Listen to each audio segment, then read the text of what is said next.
Hey guys, I'm Ray, and we are streaming blacksmithing. Hey guys, welcome to the stream.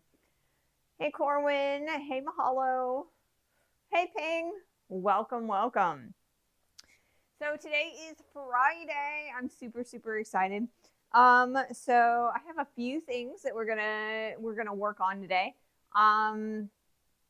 First things first, what we're gonna do is we're gonna finish off our set of chisels and punches from Wednesday, and then we're going to be hardening and tempering them. And then after that, I'm already dropping stuff, guys. I'm already dropping stuff. We are going to take this piece of quarter inch square stock, and we're going to turn it into a handle for a ladle. Now, I don't have a disc of metal right now for the bowl of the ladle. However, I don't think we're going to get that far today. We've got a few things that I want to do for the punches and chisels to get them ready to go for this piece. So I think that the first 30 minutes to an hour is going to be eaten up by that. And so that would be time that I would need to spend on the bowl of this ladle. So we're going to wait until Monday on that one. All right. So yeah. I think the first thing that we're going to do is, because I don't have the grinder disc on my bench grinder, I am going to file the flashing off of the chisels and punches, and that's the first thing that we're going to do. Not really something I normally do by hand, but it's a thing, and you can do it by hand. So that's what we are going to do. I have already done the half round chisel. So we're done with this one. So the next thing that we're going to do is these guys. So I suppose I should probably, get the camera working for this. Now that I think about it. It builds character, or so the elders say, right? We have an ad coming up in about a minute and probably 2 minutes. So what I think I'm going to do, I will turn on the other camera, but I'm not going to stop what I'm doing for the ad. We're just going to keep on keeping on so that we can move past this section. It's going to take a little bit of time, but not too much time. So I think I'll put the inset right there. So yeah, I just want to finish filing this real fast. I hope you guys can kind of see what I'm up to. Whoops. You know what? This is what I get for not moving tools. So it's not a lot of work, but it's just something that we're going to want to do. Because I do kind of want to taper these ends a little bit, just to make sure that I don't have to, or they don't break off when I use them, when they start mushrooming.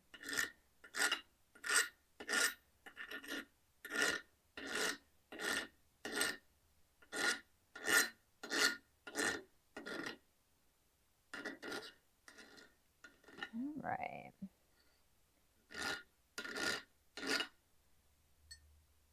And I did kind of trim a couple of these guys because I knew I was going to want to. This one particularly, I knew I was going to want to use it today after we've done tempering and hardening and tempering it. So.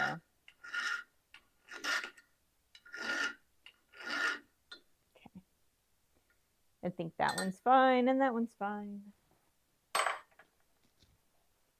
Would checking those in the vise make it easier? Ordinarily, yes, But because I'm doing a round, I like to be able to move the file and the piece as I'm going. So you could use the vise and make it a little bit, more firm. However, in this case, because they are round, I'm just kind of like, and I'm not like taking great care doing this either. This is a really coarse file. It's not like, anything special. Because I'm just taking off the little extra bits of flashing. So I'm not paying that close of attention to it. It just needs to make sure that I am not cutting my fingers as I'm, using them. All right, all done with those. Okay. So, now that we're in the middle of an ad break, I don't know, I'm going to wait a little bit because I want to make sure that everybody can see me turn on the forge. So now that these guys are nice and, well, not nice and smooth, but they're smooth enough that they're not going to slice my hands open, we are going to start looking at hardening them. So I'm going to turn on the forge once the ad is over, and we'll harden them. So I cut these off so that they're about a similar height. And I think that's pretty good. All right. Oh, goodness. That's not good. I'm already a little bit tired. Okay, so let's turn on the forge now that everybody is back. So, there's that.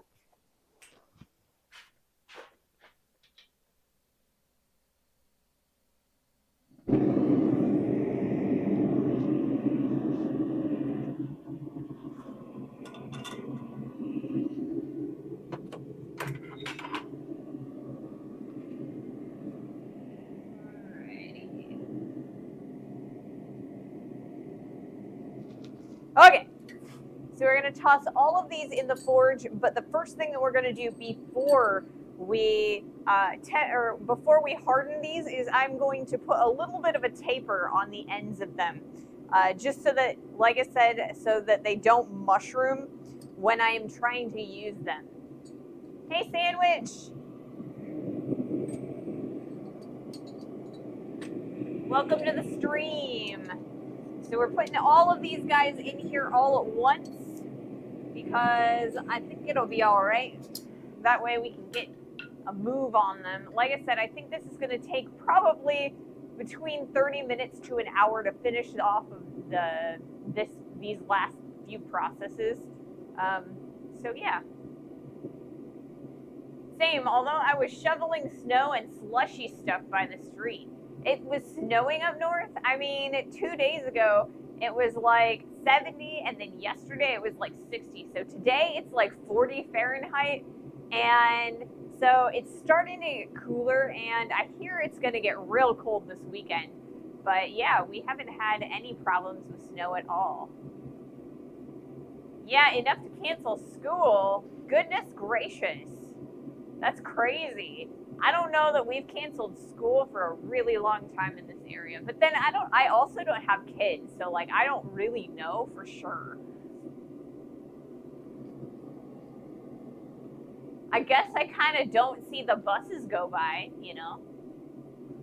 But yeah. We haven't had too bad of snow this year. We had 2 days where it snowed, and it stayed for about 2 weeks. So that's actually pretty significant for around here. Normally it snows, it stays for like a day or two, and then it melts away. They did it over here some weeks ago. Canceling school. Ooh. I always hated canceling school because when I was a kid, they would add days at the end of the year, right? So, school would end in like at the end of May, and if we had too many snow days, it wouldn't end until June. And it's just like, I would rather have a long summer break than have a few snow days here and there. Well, my kids never stayed home because of snow. Okay, I don't have any. Yeah, I have, my kids are furry animals, you know. I have a cat, you know. That's my baby. I don't really have any people kids.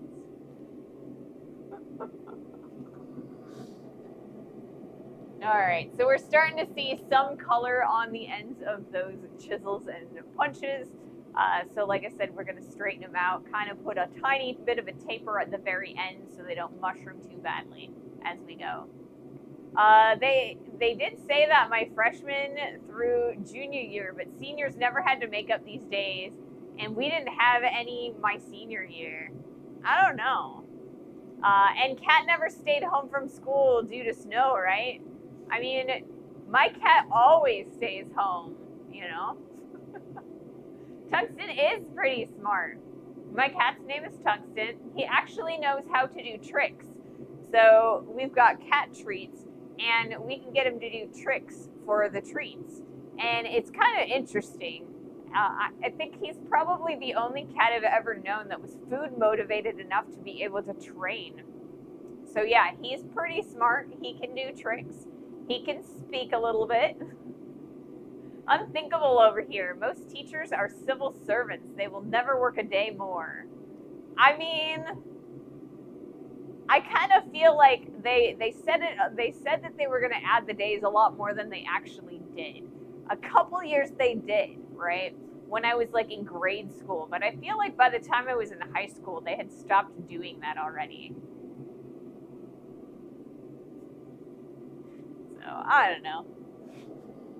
All right, we're starting to get some good hot ends here, and that's what I want to see. So what I'm going to do is I'm going to pull out the first one. We're going to start in succession trying to taper in these ends. Basically, all we're going to do is we're going to put some octagonal tapers, just like 1 or 2 hammer blows each side. We'll see what we can do here.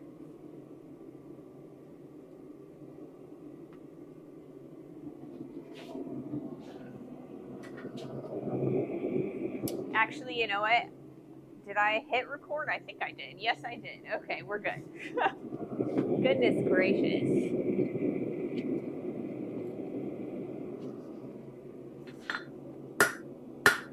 All right.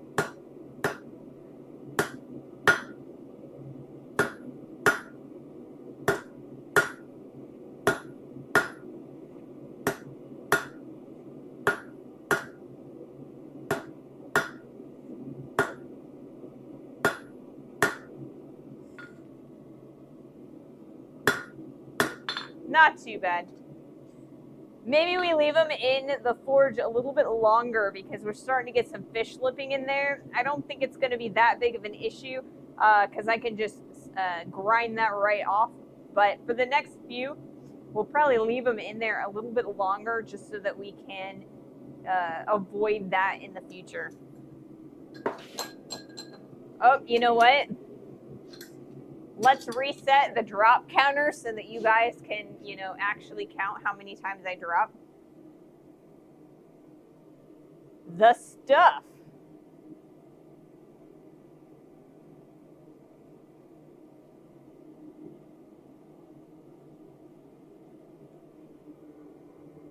All right, cool.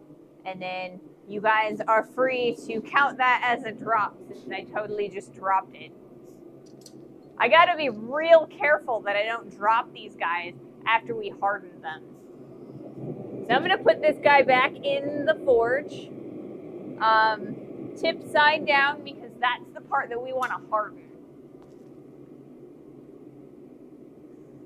There are so many civil servant jokes. Civil servant Mikado, the first thing to remove, or the first to move loses. How many people work at the government office? Maybe a third of them. Right? I don't know. It made a satisfying cling, so I'll count it. It kind of did. It went, yeah, it was pretty satisfying. Yeah, so I am going to allow the ends of them to soak in some more of the heat.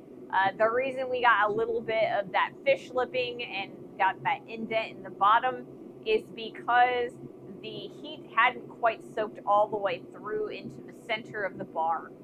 So allowing them to sit in there and soak up that heat is going to make it a little bit more. It's going to move all of the material at once as opposed to only the outside edge. When two civil servants meet in a hallway, one asks the other, "So you can't sleep either?" Wow. I don't know.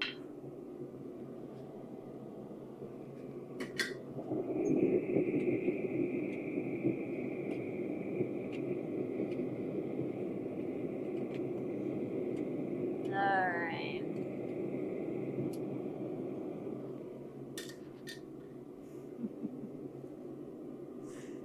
So, on Wednesday, I told you guys I didn't have any oil. Well, I went to the grocery store and I bought some oil. So I will show you guys the oil that I'm going to be using. This is just regular canola oil. This is one of my favorite things to use for hardening tool steel. It's relatively, I mean, it's pretty darn easy to get your hands on, just at the grocery store. Picked it up pretty cheap. And then I also picked up a can and I peeled the label off, I opened it up. We're gonna put the oil in this can, and this is going to be our quench can.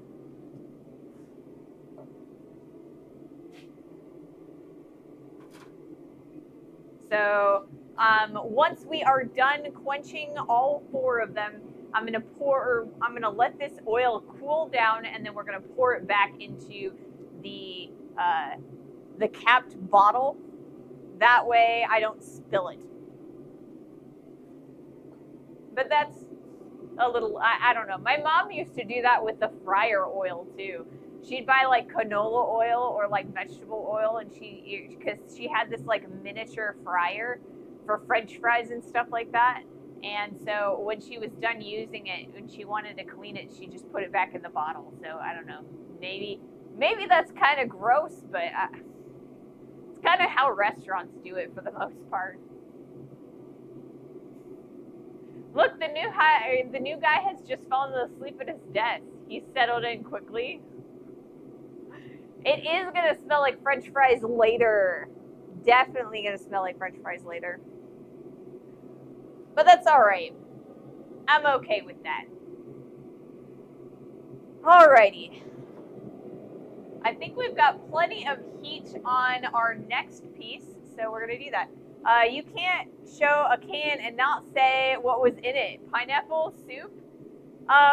Okay, so I bought this can this morning when I bought the canola oil, and the cheapest can that I could find was Chef Boyardee spaghetti with meatballs, and it was on sale for like really cheap. So I picked it up, but I wasted the food because Chef Boyardee makes me want to puke. Because when I was a kid, I used to eat the heck out of Chef Boyardee, like SpaghettiOs, and I ate them so much that I ended up puking them up one day, and I can no longer eat them. So yeah, I kind of wasted the food inside the can. Please don't do that. Be responsible. But I'm being really bougie. Gotta go for bougie quench like Steak and Shake, but they have Wagyu frying grease option. They do, but I don't think that I would waste Wagyu oil for quenching steel. The cheap canteen surf and turf schnitzel on Monday tastes like the fish that was fried in the same oil on Friday. Yes. I can't stand it during Lent, right? Because then the fish and the fries taste the same because they use the same fryer oil. And I gotta be a little bit careful because today is the first Friday of Lent. Gives you a few extra Rockwall harvest points, I hear. Something like that. All right, we're gonna do our next one.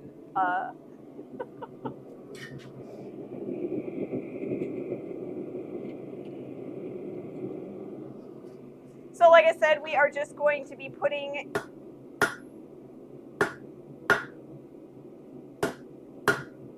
an octagonal taper on the end of this, just so that it makes it a little bit easier.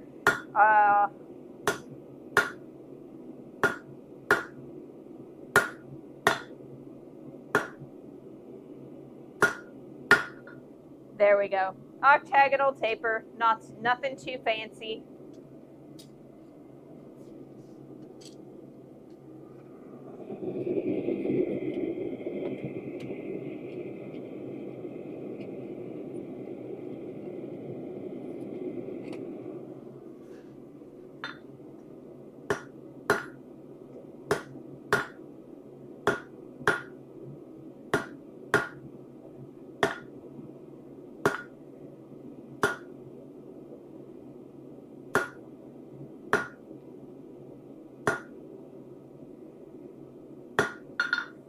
There we go. And we're flipping these as we go because this is where we're going to start hardening the tips of these guys. Got one more to do the octagonal taper with. This one I might actually spend a little bit of extra time with because that end was a little bit bent. So I think it'll be all right.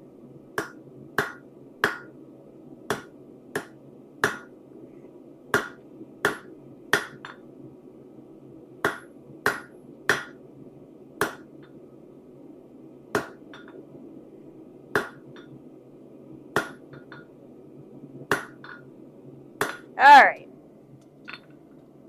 We've got our baby tapers on all of them. So now we are going to get these up to quenching temperature.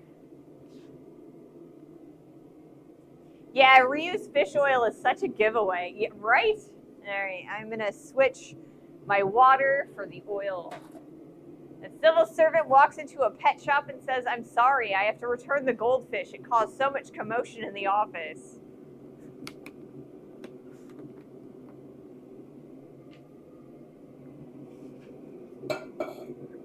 All right, let's see if I can do this. I rinsed this out. I even washed it with soap. So it should be good to go.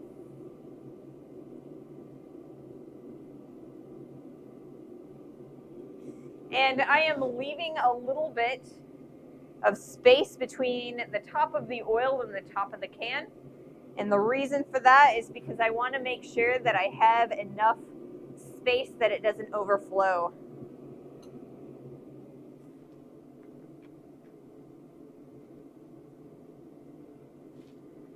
All right. So now we have oil in a can. I got to remember, this is not water. It's like when you're a painter and you're drinking, you tend to use the same type of cup for your paint water, your brush water, and your beverage that you're drinking, and then you end up accidentally taking a swig of paint water. How be young, Miss Ray? Or how be you? I'm doing pretty good. I'm doing pretty good.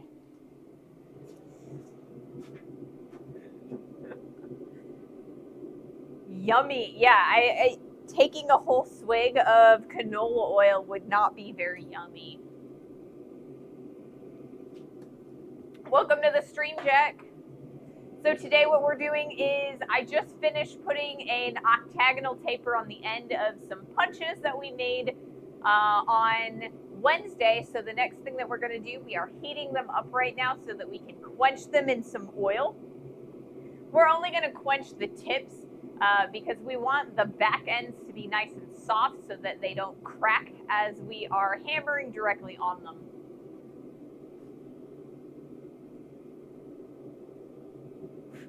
It is probably a tiny touch healthier than a sip of paint water.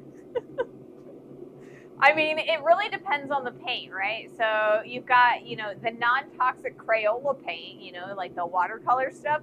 I bet that would be, fine to drink, and it would be less fatty and less nasty than drinking the canola oil. But there's a lot of oil-based paints and some pigments that are used in like gouaches and acrylic paints that you definitely would not want to consume. I've quietly wondered this for a while, and you don't have to answer, but are you Hawaiian, Mahalo?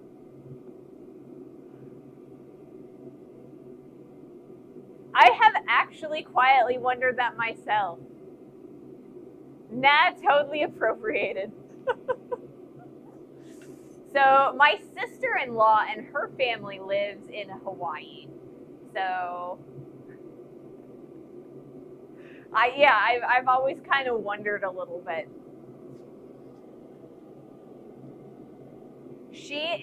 My sister-in-law is a school administrator.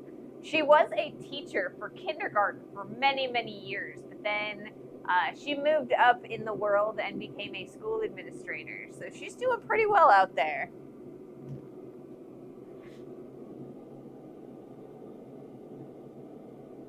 All right.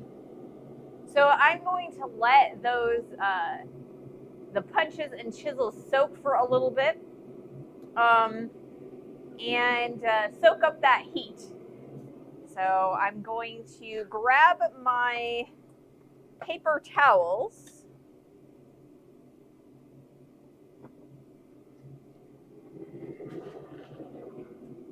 You know what I was gonna do, and I forgot to do, was I was gonna fill myself a cup of water so that I could kind of like rinse off the punches. So I don't know. Maybe I will just, I don't know. We'll see what happens. How we go about doing this. I've got the paper towels because what we're going to do is after we've quenched these and they're cool, I am going to use the angle grinder with a flap disc to kind of clean them off so that they're shiny enough that I can see the colors, and we are going to temper these pieces. So the processes that we're doing today is hardening and tempering. And a lot of people actually call hardening tempering. So I want to kind of cover a little bit of the differences between that. So hardening is the process of heating up a piece of steel up to the appropriate temperature and then quenching it in oil, water, or allowing it to air cool. And that is actually a hardening process. And then, so that is really making the crystalline structure rigid and brittle, right? So if we were to drop the punches after we have hardened them, there is a good chance that we'll end up cracking them. So I have to be super duper careful that I don't actually drop them after we quench. Now, tempering is the actual process of tempering. What that is releasing some of that tension, allowing the steel to get a little bit softer in that.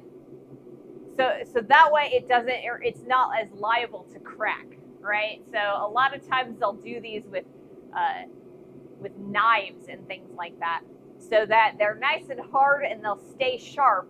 But if you drop them, they don't crack or break.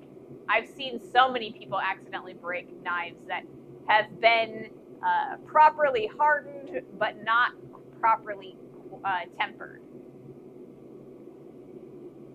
Bluesy, welcome to the stream. Hello. How are you today? All right. So I am going to bring the camera over here. Kind of give us a little bit closer of a view. Okay, so you can see the oil inside of there. And hopefully you'll be able to see it as I quench it. So yeah, that's kind of like an idea of how, or like how the processes of tempering or hardening and tempering work. A lot of people I've seen call hardening tempering, but also tempering. So I think it's a little bit on the confusing side, to be honest. All right. Are we up to temp? We look like we're about there. I'm going to let it soak for a little bit longer, and then we're going to start quenching each piece individually. So I'm going to take this hammer, and we're going to put it over here, so that way I've got plenty of space to set them after we're done quenching them.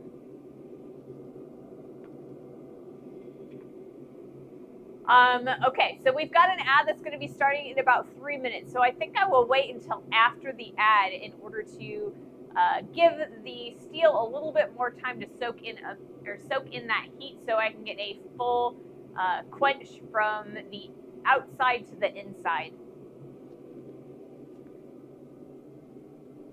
Hey, doing well. Been running manure all day. I know, shitty job, but it does almost double the yield of the field. Yeah, gotta make sure you fertilize everything. If tempering is making it softer but tougher, what is the difference between tempering and annealing? So annealing is the process of making the steel dead soft, right? As soft as it possibly can be, and it allows you to work, it makes it a lot easier to work cold with a piece of steel. It also makes it a lot easier to work it hot. So a tempering temperature is a lot different than an annealing temperature. Most steels will temper up to 200 degrees, which is a straw yellow color. A annealing temperature is much higher than that. Usually it's closer to in the thousands of degrees. Or I guess, you know, the Fahrenheit, because I don't know my Celsius temperatures, I'm sorry. Isn't it temperature and a bit of processing? Yay, I knew something. Yes, and it really is. Tempering is, it's not going to get your steel nearly as soft as the process of annealing is. So basically, for tempering, you're really trying to de-stress your material a little bit. But not completely distress it, because that would be normalizing. So it's all in what is going on with the crystalline structure of the steel. They each have different temperatures that you are trying to achieve in order to get the process started. So I hope you understood that. Sometimes I'm not the best at explaining things because I'll stumble over my words, or, you know, things like that. So I hope that was an adequate explanation.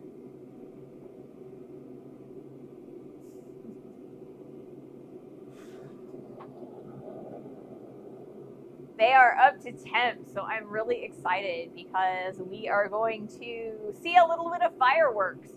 Typically, when I do a quench, the oil will have a little bit of a flame on it, so that should be exciting to see. And yeah. So then once we're done, I'm gonna have to kind of clean up the anvil a little bit before we get started on making the handle for our ladle. You know what? I totally forgot to change the title of the stream, didn't I? Is it not chemically or metallurgically aligning the metal parts, or is it de-aligning? So there's a lot of different, it's kind of like each process realigns the crystalline structure in different ways. And I am not completely clear on exactly what happens for each process.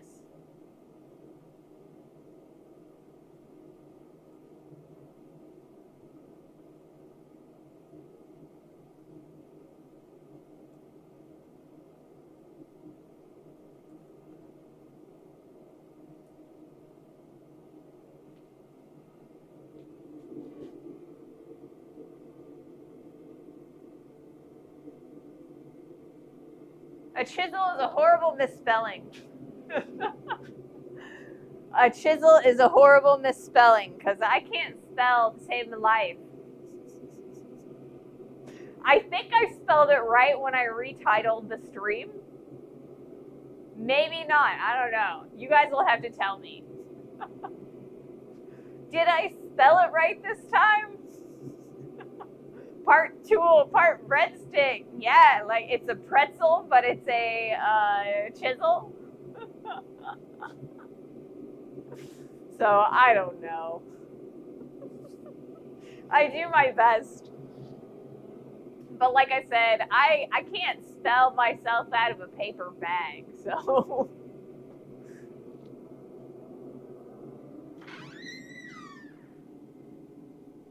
I think that's all right. We're good. Cheesy pretzel, maybe.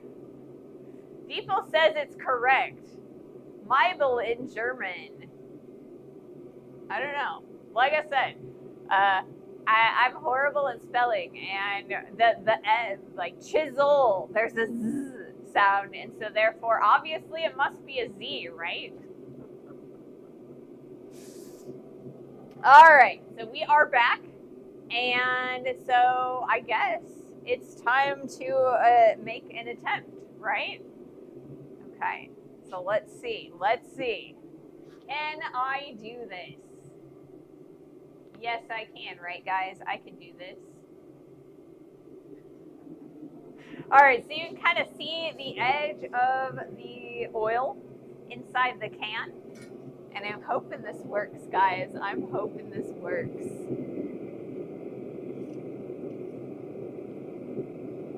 Okay, the moment of truth.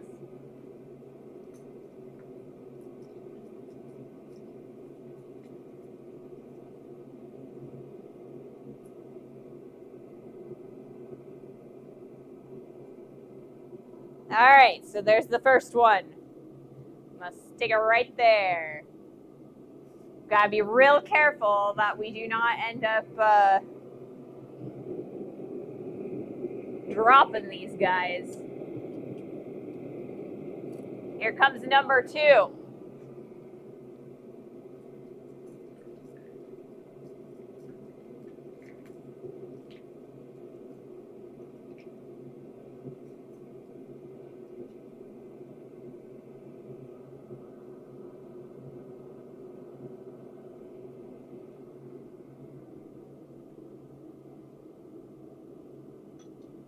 Stay.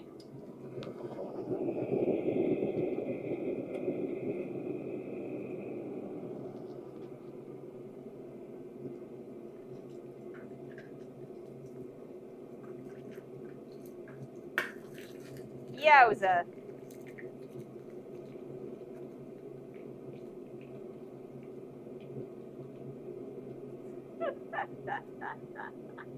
That was fun.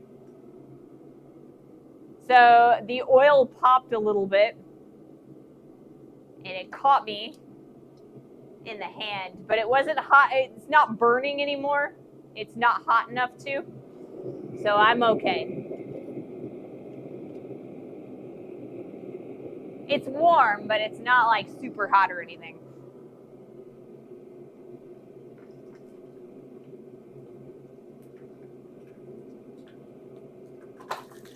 There it goes again. Whew.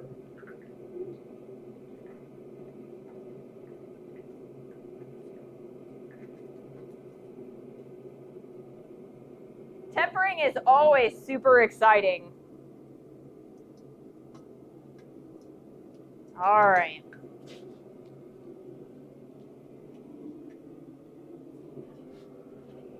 So we are done with that for the moment.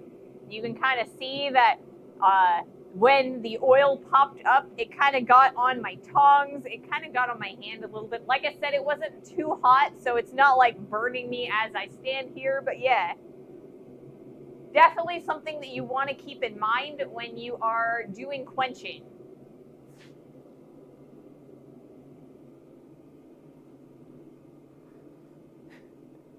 Wow, that was flamey. Burn quenching oil burn. I did it Irish last time. Yeah, there was a little bit of moisture in the can from when I rinsed it out. So that's probably what popped.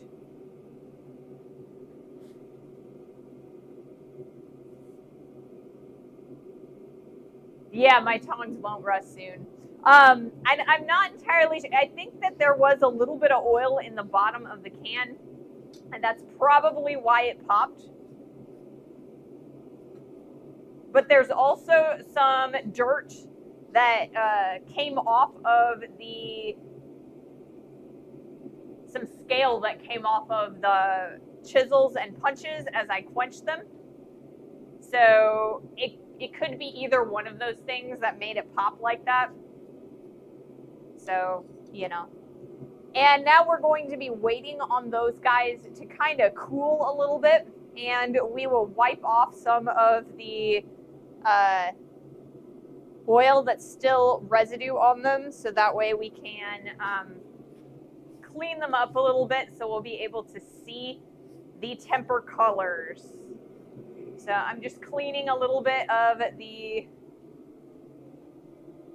oil off of the surface of the anvil. It's not going to do any harm to the anvil. Oh, I know more of smithing than I thought. Yeah.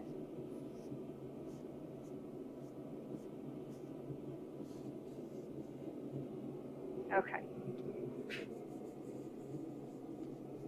Just got to try and keep it as much of the like liquidy oil off of the surface of the anvil, or like clean it as much of it off as I possibly can so that it doesn't minorly start a little bit of a fire the next time we start tapering something. It's not a big deal if it does.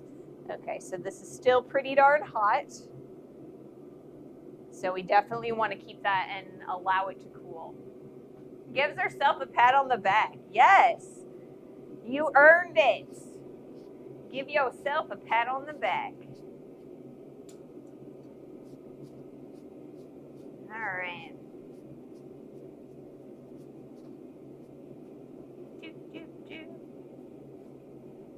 So like I said, I'm just cleaning off some of the surface oil, and I'm going to allow whatever oil is on these tongs to just kind of live on there. It's not going to do any harm to it.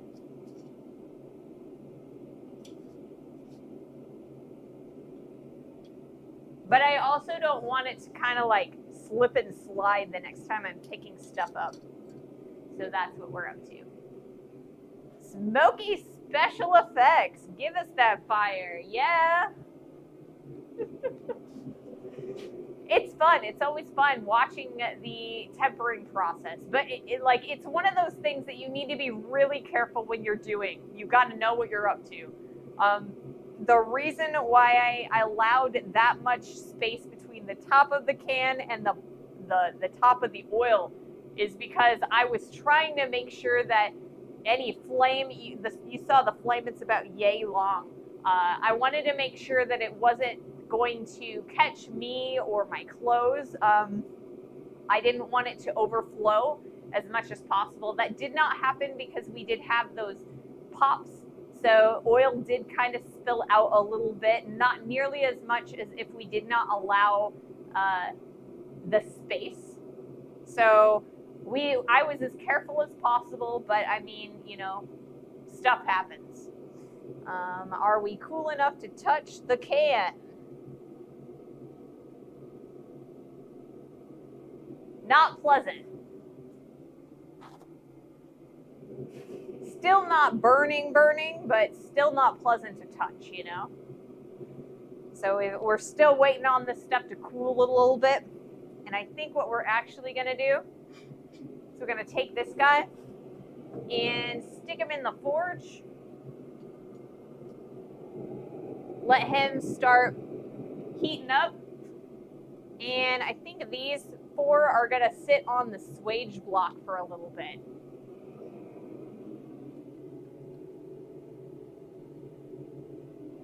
Once those cool down a little bit, we'll kind of clean them up a little bit and then work on the next step. But in the meantime, you know, we can work on some other stuff. But I hope that was exciting for you guys. Seeing some fun things.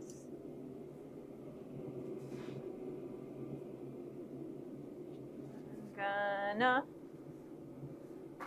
use a couple sheets to create kind of a pot holder effect.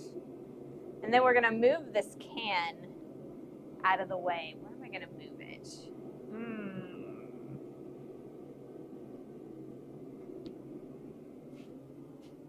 I think I'm gonna move it over here temporarily. Okay, no. And this can go back over to its spot over there. Okie doke.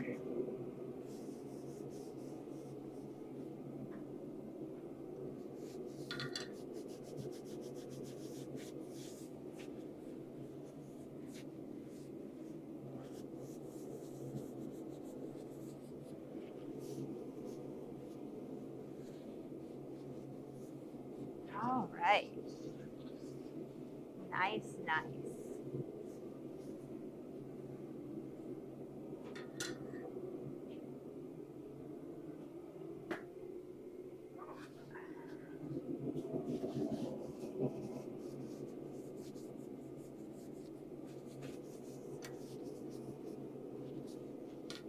Nice clean anvil face now.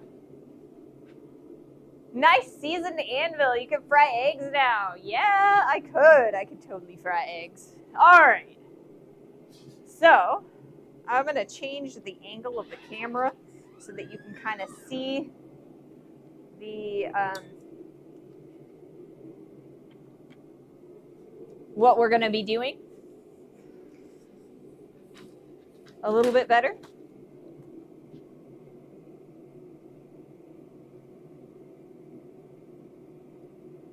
So the next project that we're going to be doing is a project that I've been kind of talking about for a few streams now. And that project is going to be a ladle. Oh, that's a good idea for lunch. Maybe not on the anvil. Hey, Harold. Welcome to the stream. So yeah, the next project that we're going to be doing is a ladle. So my goal for today is to complete or to finish tempering those chisels and punches, and also to create a handle for a ladle. On Monday, we will be creating the bowl. I don't have a piece for the bowl yet. If you're forging a hammer, you could probably cook an egg on the anvil after punching the eye. I mean, I bet you could. You definitely could. So, what I want to do for this ladle handle is I want to create a long handle that has a vine at the end of it. So we are going to create a leaf, and then we're going to taper out a really long stem for that leaf, because what I want to do is I kind of want to fold the leaf around and wrap it around the handle a couple times as a decoration. So then at the base of the handle that connects to the bowl, we are going to flatten that out a little bit, give ourselves a little bit of texture and a little bit of decoration. I kind of want to create like almost a figure 8 shape. So we are going to do a little bit of fullering, and then we are going to use the newly tempered punch to create rivet holes that we are going to rivet the bowl of the ladle for. So that is the goal today. All right, so we've got a nice hot piece of steel. So we're gonna start as though we're making a leaf.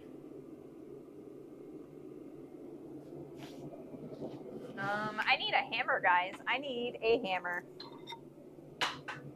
We're gonna use this hammer because that's a really nice hammer. I likes it.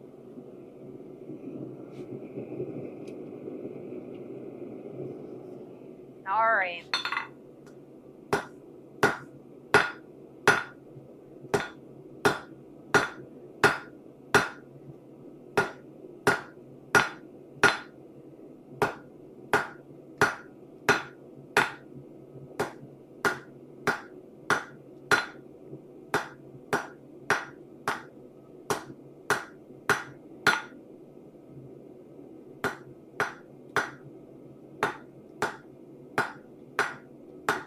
All right, so we're gonna have a nice, really nice tip for the leaf. So the next thing that we're going to do is we are going to isolate the leaf from the rest of the handle. I've got a 1 foot long section here, and we're going to kind of isolate over the edge of the anvil right here.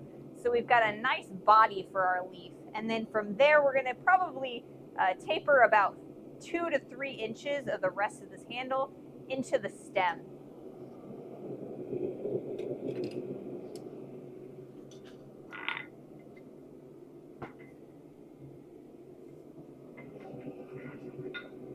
So this should be fun. I will say that the face of the anvil is just a smidge slick from all of the oil that we got on there.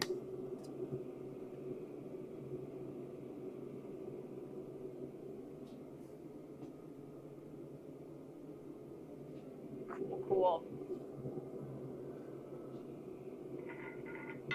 Yeah, it's a little slick.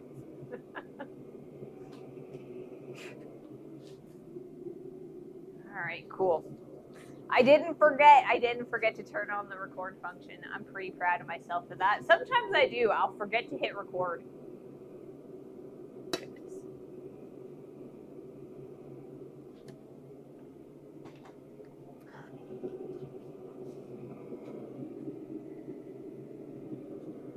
Chisels and punches are still pretty darn hot. I want to wait for them to be like relatively dead cold so that I can wipe them down, and then we will use the angle grinder to kind of clean them up a little bit. So it shouldn't take too terribly much longer, probably, I don't know, 20 minutes, half an hour.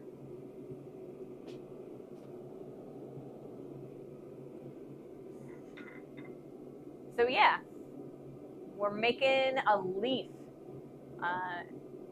on the end of this ladle.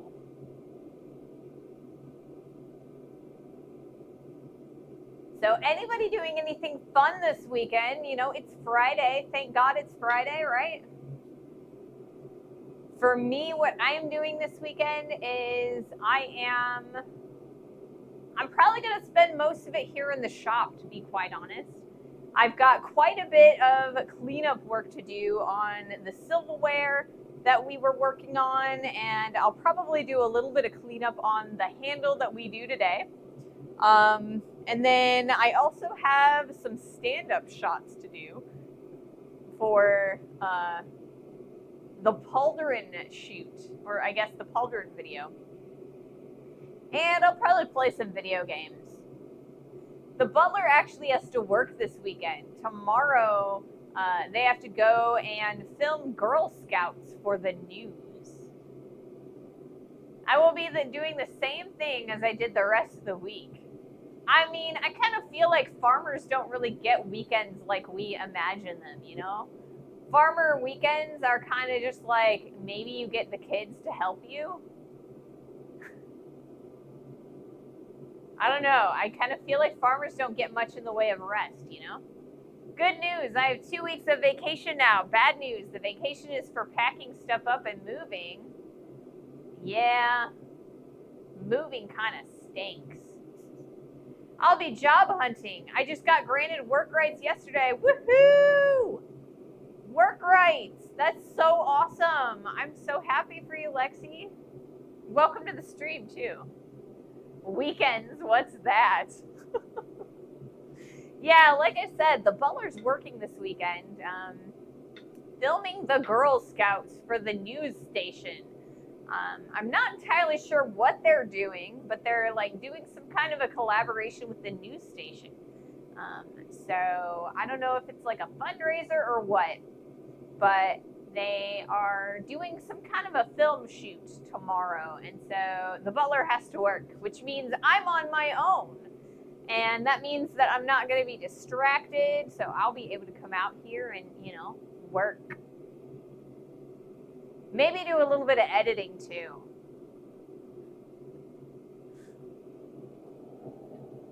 But I'll make sure to have some fun too.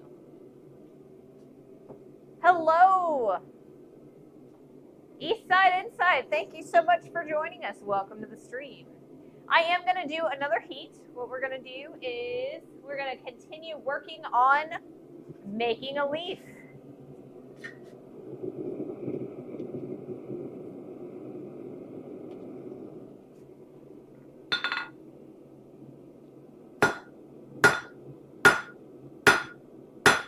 So we are not hammering half on and half off over the edge of the anvil. Isolating that piece of steel so we can turn it into a leaf. It's going to be kind of a long, skinny leaf, it looks like. I always end up making my leaves pretty long and skinny. We'll see how well this one goes. All right. So once I isolate this section of leaf, pretty happy with that, we are going to start drawing out the section probably to about here. And we're going to be turning that into a vine because I want to kind of bend the leaf around and wrap it a couple times around the handle for a decoration.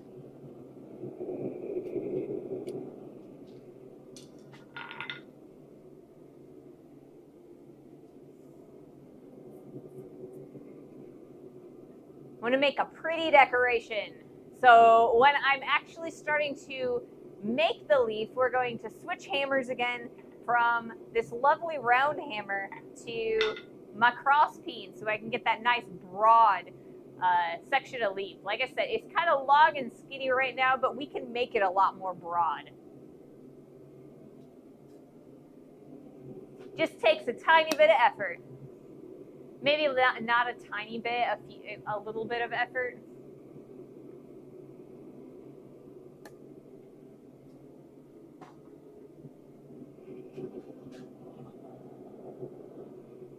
It's getting pretty warm in here. When I originally came out here, it was kind of nippy. And so I was like, oh, I'll just wear my flannel and I'll be warm enough. And now I'm like, maybe I should have layered a little bit more, you know, put the sweatshirt on underneath of the flannel. That way I could take the flannel off. Still be warm, but not too cold.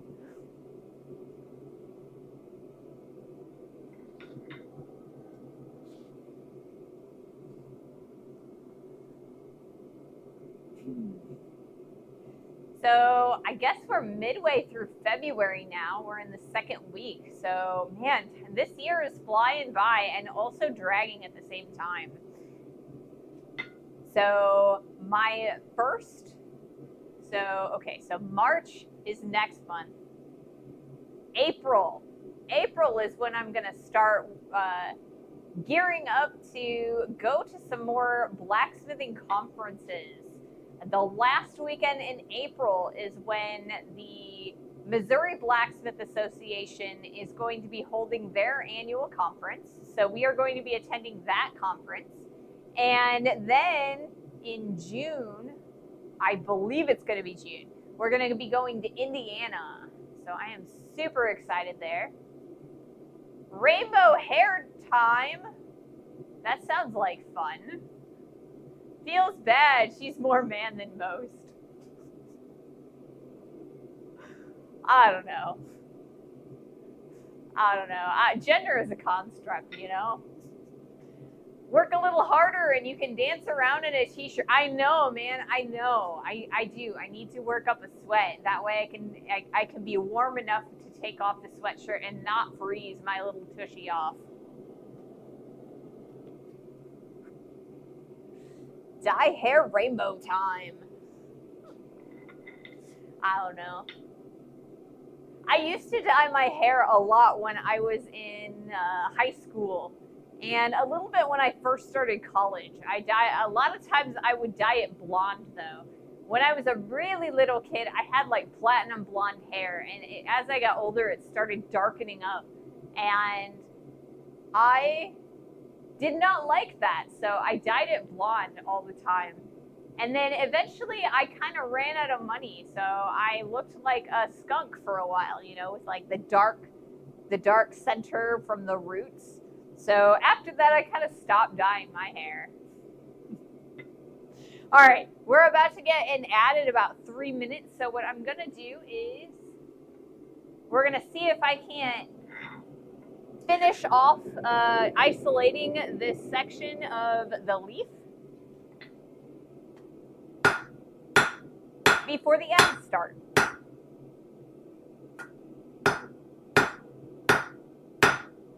All right, that's really nice. I like that. All right, so the next thing that we're going to do is we're going to turn this over. We're going to we're going to start flattening it out.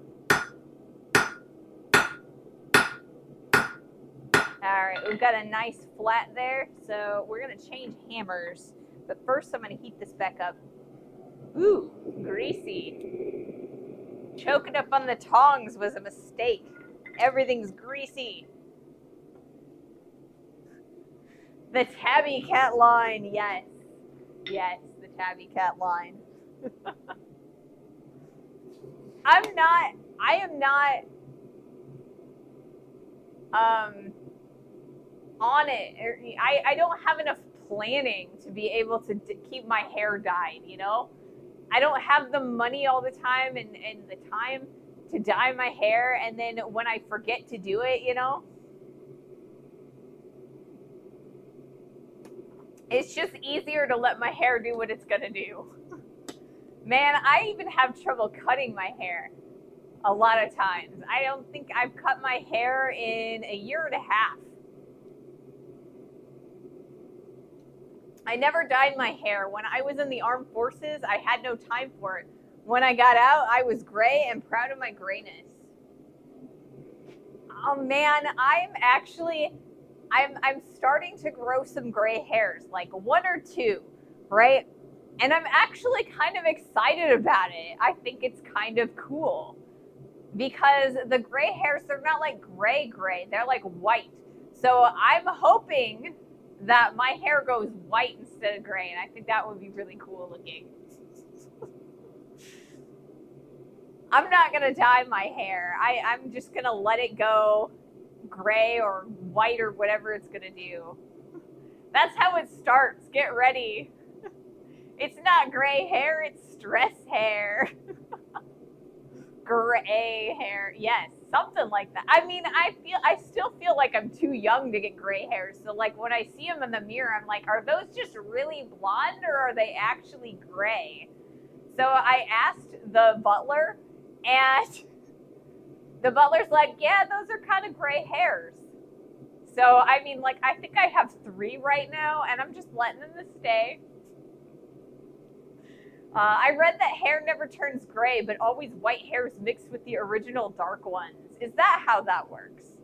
I would love to have a full head of like silver hair or like white hair. I think that would be so cool looking. Then, I mean, I also play a whole bunch of drow in Dungeons and Dragons, and all of the drow, they all have white hair. And so, you know, if I go white, then I just match my Dungeons and Dragons characters, right? I just blend the rest of my head into my baldness. Chat is hair. Yep. All right, I am going to change hammers, and we're going to start broadening out this leaf, kind of shaping it out. I might actually switch between the cross peen and a ball peen hammer as we go. So I'm going to put this ball peen over here so it's good and handy. Ooh, this oil is still a little bit on the warm side. Maybe I'll put this here. That way it's still handy, but I don't accidentally drop my can of oil.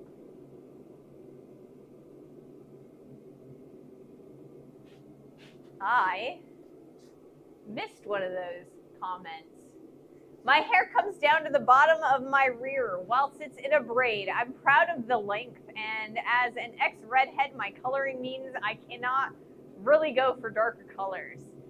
I get that, you know. I have really long hair too. It's never been above my rear while it was in a braid, but unbraided, it's been that long before. Some people start getting gray hair late in 20s or early 30s. You mentioned you approach 40, so it's not that early. That is the case. I will be 40 this year. A lot of people are like, you look so young, but yeah, I'm almost 40. Imagine Persian hair though, longest hair. I mean, yeah, gotta be careful. Gotta be careful sometimes. All right. So I'm going to start broadening out this leaf, but before I do that, I'm going to move the camera angle so that you guys can kind of see. We were working over the edge of the anvil for a little while, so now we're going to go back to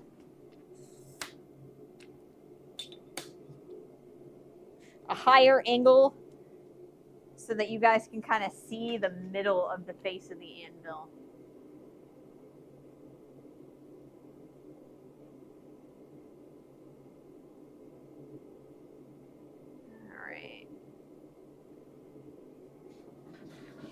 And I'm trying to get a few closer angles, so you might be able to see the camera in the wide. I'm not sure.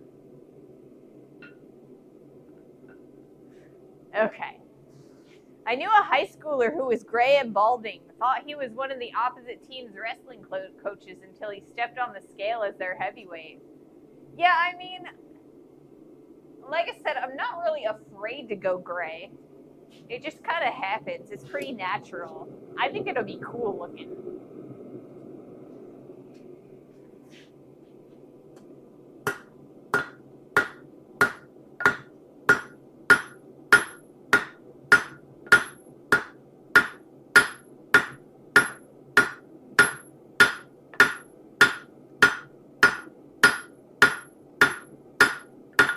So we're kind of sticking in the middle of this leaf, kind of trying to widen it out in the center first.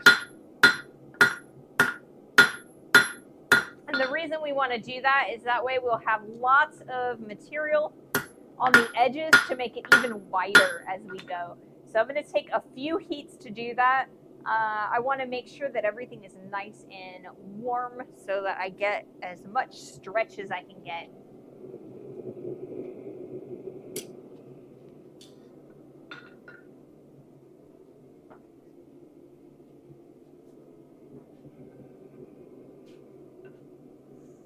I've seen a few high schoolers who, you know, had started losing their hair pretty early.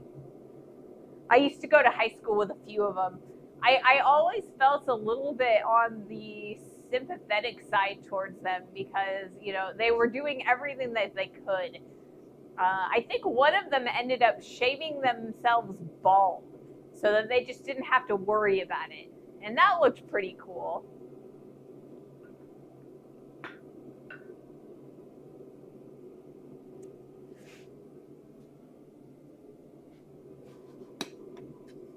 But yeah.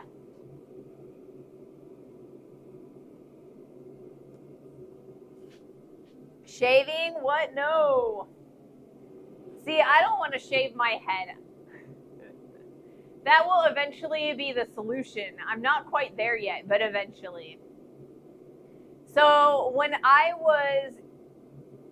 first started at my art school, which was 3 years after I started college, because I spent 3 years in junior college. Anyway, when I first got to art school, I had this weird desire to shave my head bald because I thought it would be just cool and edgy.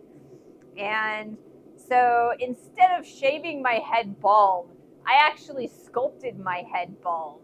And when I saw myself bald, I was like, nah, I think I'll keep my hair. So I never actually shaved it, and I made the butler promise to never let me shave my head.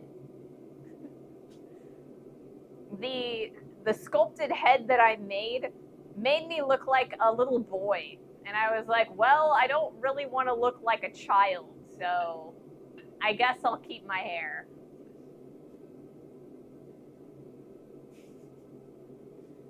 Maybe it's a man thing, stress hairs. I don't know.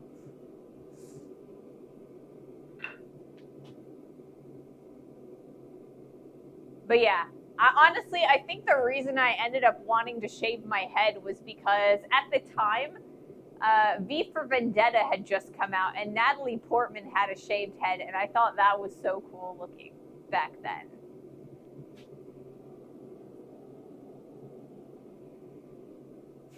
So I guess I got the idea in my head that I really wanted to shave my hair off.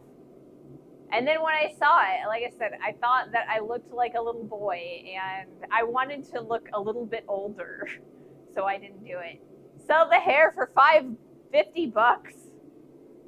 I used to donate my hair to Blocks of Love. I would grow it really, really long and then cut it off.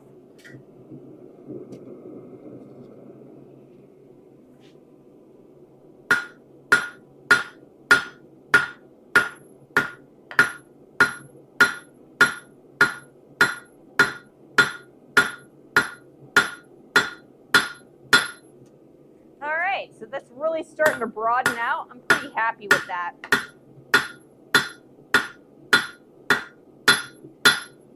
I'm going to heat this up, and then I'm going to start working on those edges, kind of thin those out a little bit, and it'll be nice and broad, and I think I'll be pretty happy with that.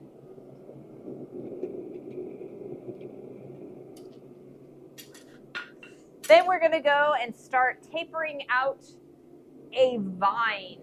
So I've left myself about 2 to 3 inches on the end of the handle that I want to create a really long kind of swirly vine as a decoration for this thing. So we'll see what we can do. And then over here, they're not dead cooled, but they're pretty nice. They're pretty cool. So the next thing that we're going to do, I think we're going to let that soak for a little bit, and we're going to wipe these off and kind of clean them up a little bit. Gotta be real careful that we don't accidentally drop them as we go. All right, so this one's going to go right there.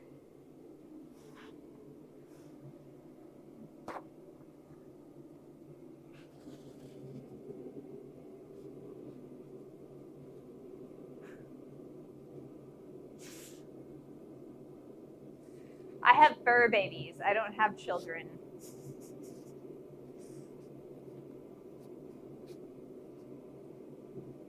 Unfortunately, children are way too expensive in this economy. That's all I'll say on that matter.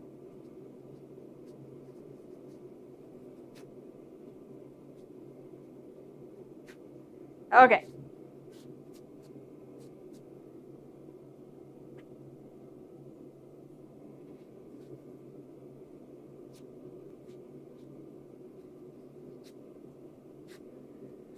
So we're trying to get as much of this oil off as possible.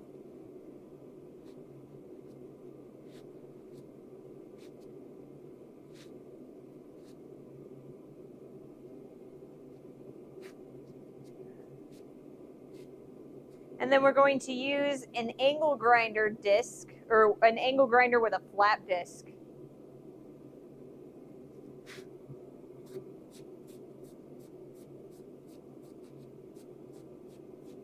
Alright. To clean these up a little bit more.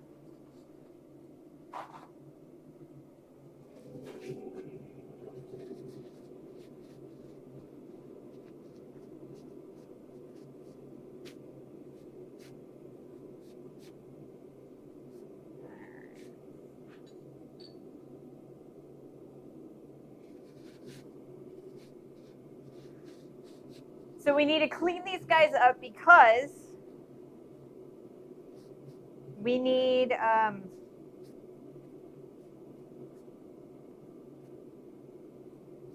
need to be able to see the color near the tips of these guys.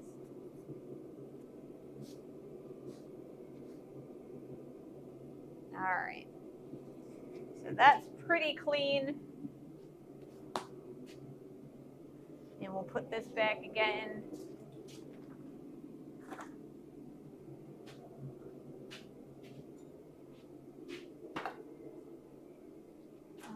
That's good.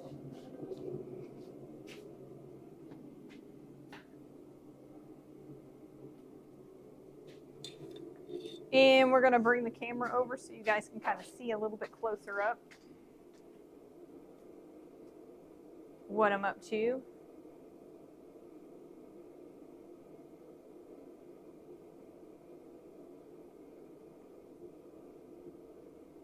All right.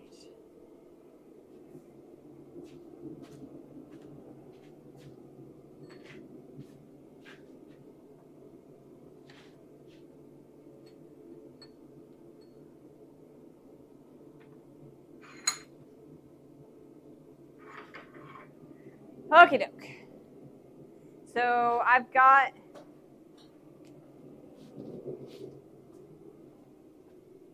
an extension cord over here.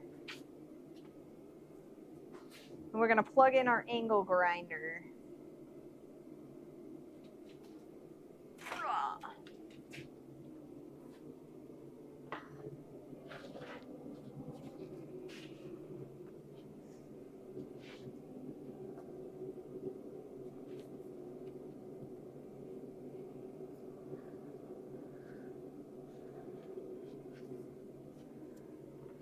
Okay.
we've got a decent color there. So we'll be able to see the colors that it turns as we heat this up again. So we're going to move on to our next one.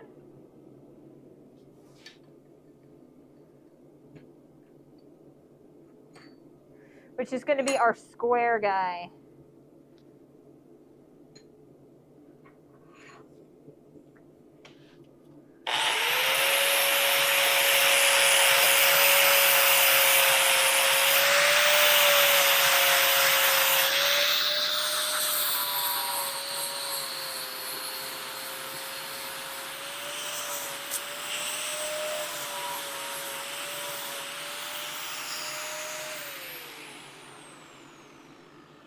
Grinder sparks!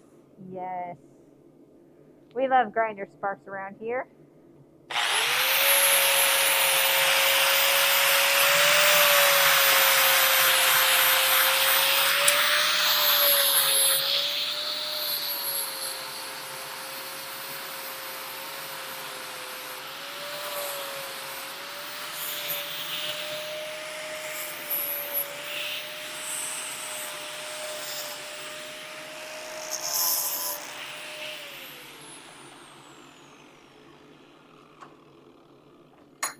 All right, so we've got that one now.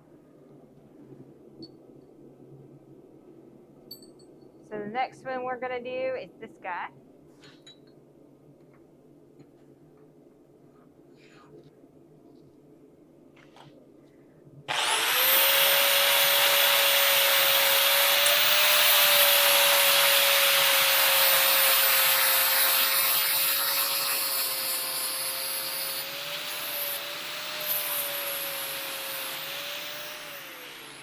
And right now I'm not terribly worried about getting them like completely clean. I just need to see the color that they are. I still am going to have to grind these so that I can sharpen them.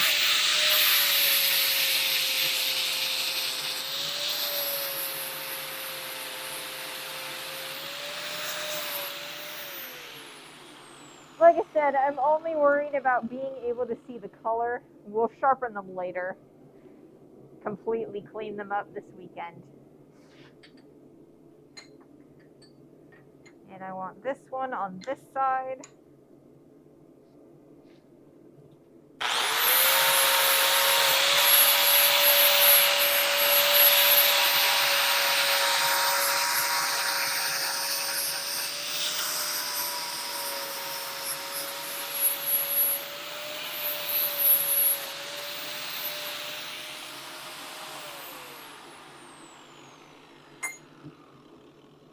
This side's going to be a little bit more difficult due to the fact that it is rounded. So we'll do our very best to get all in there.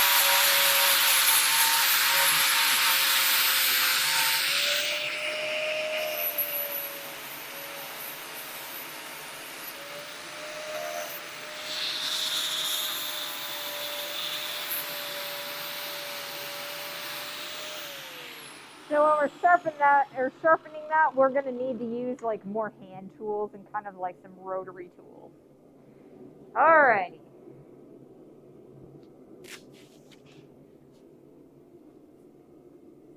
So we're good on those. Okay. So the next thing that we need to do for these guys is we need to heat them up. And we're going to use the torch for that. So they're nice and shiny on the ends. And I'm kind of just letting the forge run, and they are kind of, I guess not kind of, but they are going to be, I'm just going to let it soak. This is part of the reason why I use a gas forge instead of a coal forge, because I could just let it sit there for forever. Okay.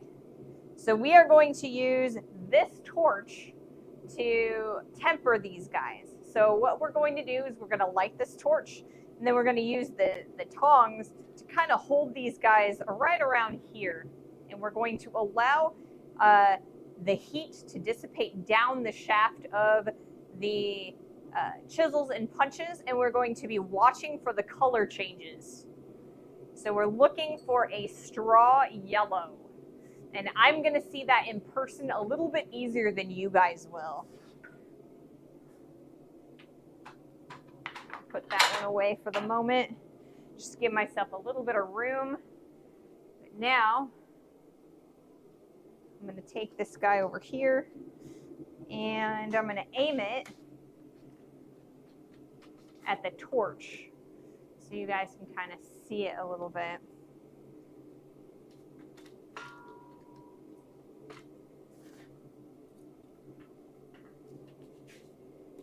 All right, the torch tip.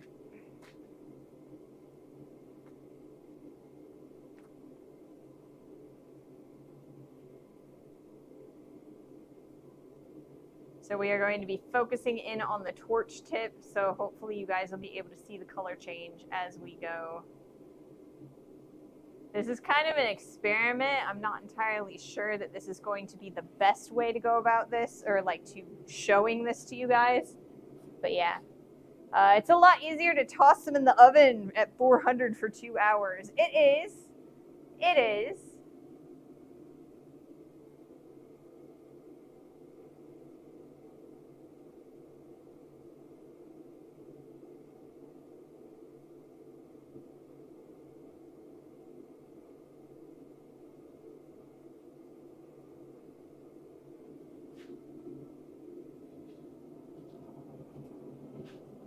Looks like stuff happened in chat while I was grinding those pieces, so thank you so much for dealing with that ping.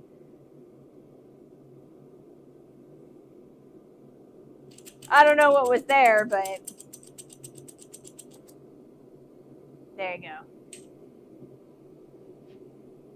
Yeah, it is so much easier to just like throw them in the oven at 400. But right now, I want you guys to be able to kind of see what's going on. I did not quench the whole thing. All I did was quench the tips. So the back end should still be relatively soft.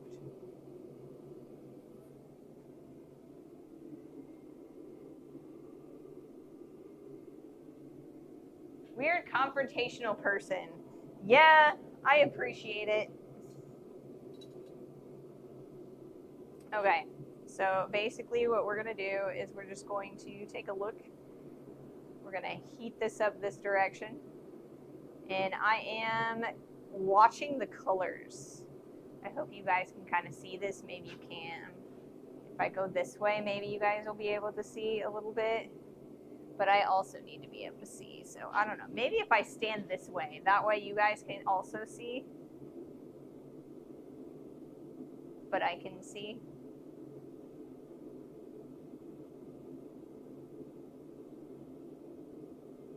This also gives me the opportunity to talk to you guys about the hottest point of a torch. So when you are working with a torch, you've got the inner cone and the outer cone that you can kind of see. The inner cone is a lot easier to see on camera than the outer cone. Sometimes the outer cone gets a little bit on the translucent side. But just above the inner cone of a torch is actually the hottest part of that torch. The inner cone has a little bit of a void inside of it where there's a gas and air pocket. And the outer cone is where the heat is dissipating the most. But just at the tip of the inner cone is where you're going to find your hottest point. And this torch isn't the hottest in the world, so this might take a little bit of time. I may end up having to, because this is taking quite a bit of time. Let me look at it. I'm not seeing any color change at all.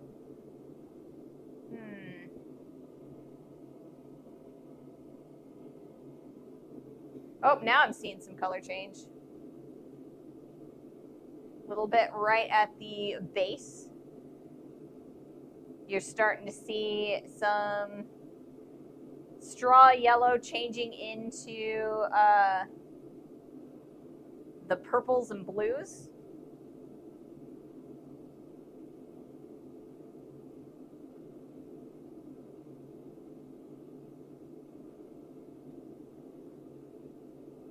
This is not the most comfortable position in the world.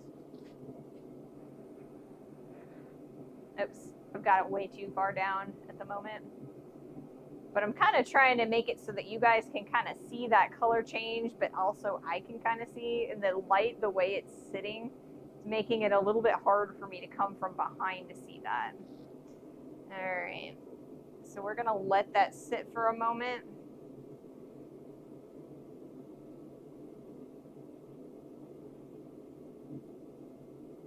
Hopefully you guys can kind of see that starting to change.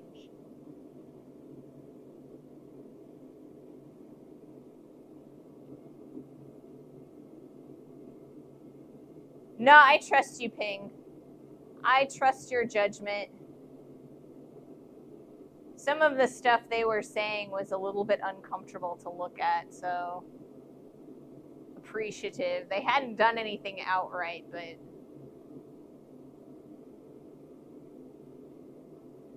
all right, so we're starting to see that color change. We've gotten to our lovely straw yellow. So I'm just going to set this down here. It's going to change a little bit further. We're going to get into the purples, I think, as I'm not quenching it or I'm not cooling it down immediately. And I think that's going to be all right. Because, yeah.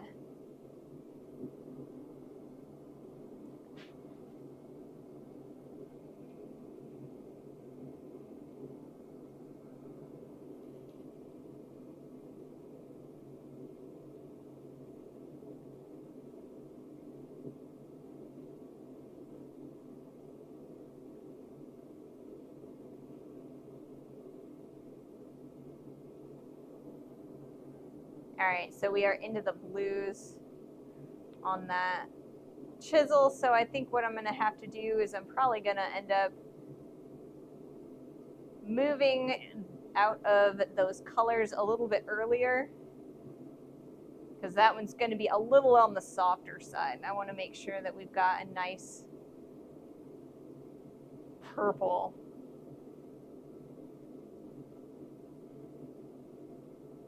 So this is the first time I have done tempering in quite a while, so I'm not doing the best at it at the moment. I may end up having to re-temper these this weekend just to get the correct colors going. We're going to let that soak a little bit longer.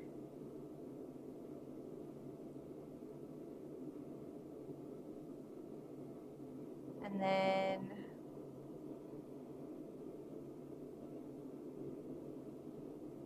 you can kind of see on that side a little bit easier, I think. We're starting to get a nice yellow to purple change. And we want that to go down the blade or the presumptuous blade of this curved chisel. It's not really bladed yet. I'm going to have to, grind in that blade later. All right. So I'm going to let that one soak in there.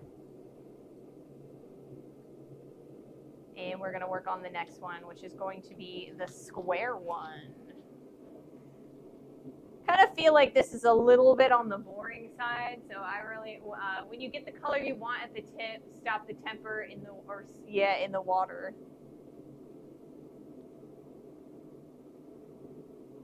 Normally I would do that. I was not smart enough to bring water out here, though.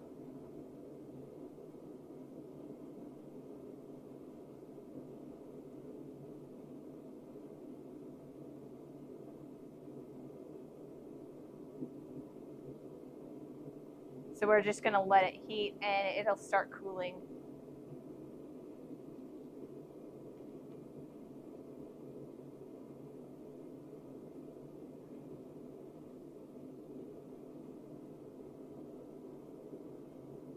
See, Lexi's completely correct, and I'm the one that's in the wrong right now. So I'm not entirely doing the best job at this today, but we're doing something. This is the technique. It's just, you know, you need to cool it down when you get the color you want. Or you can use an oven, 400 degrees. A lot of people will do it in a toaster oven. It's probably one of the best ways to do it. All right, we're gonna let that heat grow up the tip.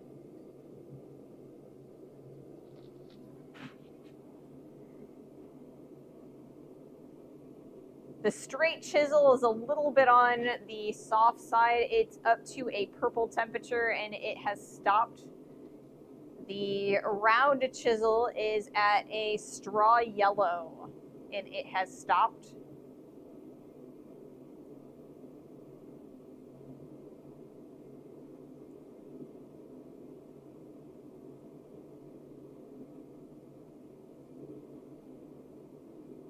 We've almost reached straw yellow on the square chisel. And it's starting to slow, so I think we're okay on that one.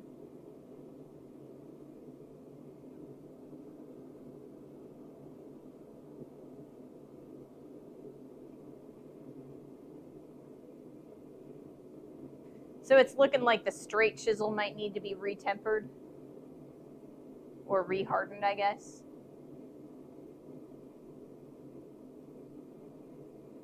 Apologies if this is a little bit on the boring side. Oh, I'm in the middle of an ad break. I don't even know. I don't know what I'm doing right now.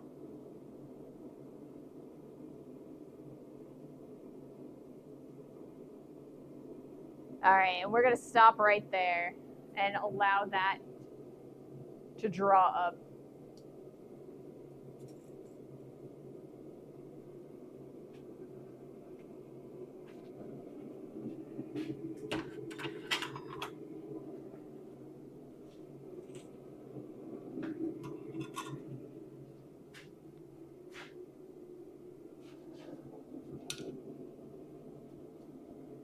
So what I'm going to do now is I am going to bring the camera down so you can kind of see the colors a little bit. At least I'm going to try to.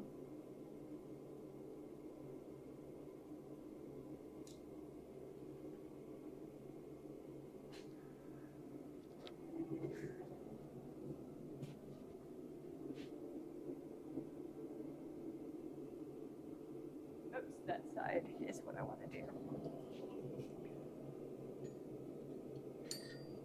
So this side got a little bit on the purple side. The very, very tip is like just past the straw yellow. So I think that'll be all right. It's not the best. It's going to be a tiny bit soft, but I think that'll be okay.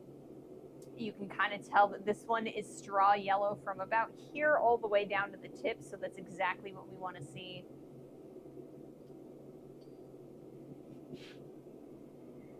This one's still growing a little bit. That one is as well.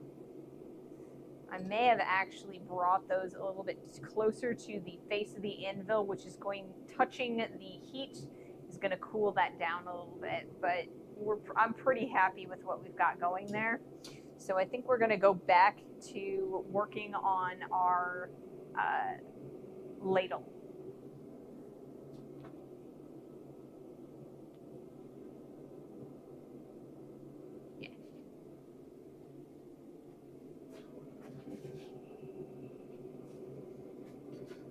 All right.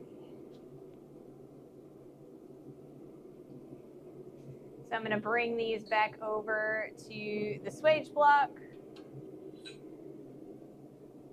Specifically these two. It's going to stop that temper from growing any further. These two can kind of stay there, I think, for a little bit longer. Stay. I don't want them to fall, but I think I'm okay. Did we steal oil? We did not steal the oil. I actually bought the oil at the grocery store. So yeah, I bought it. It's fair and square. However, I did not. I'm not gonna write it off this time. It was only $5.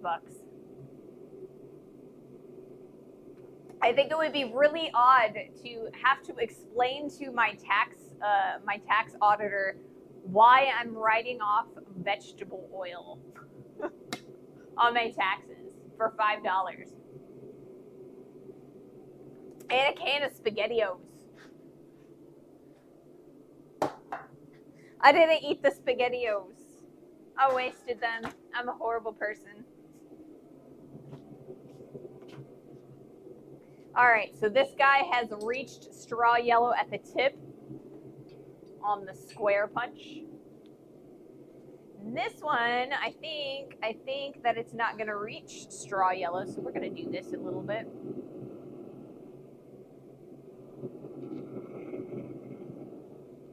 There we go. We've gotten it to straw yellow. So we're good to go. All right. SpaghettiOs are kind of a write-off either way, right? Nim, thanks so much for the 450 bits. Are they digging on your internet line today? They are doing actually pretty well. Or like, I guess the internet is doing pretty well today. So I don't seem to be worried about it as much today. It seems, you guys can let me know, but it seems pretty stable today. All right.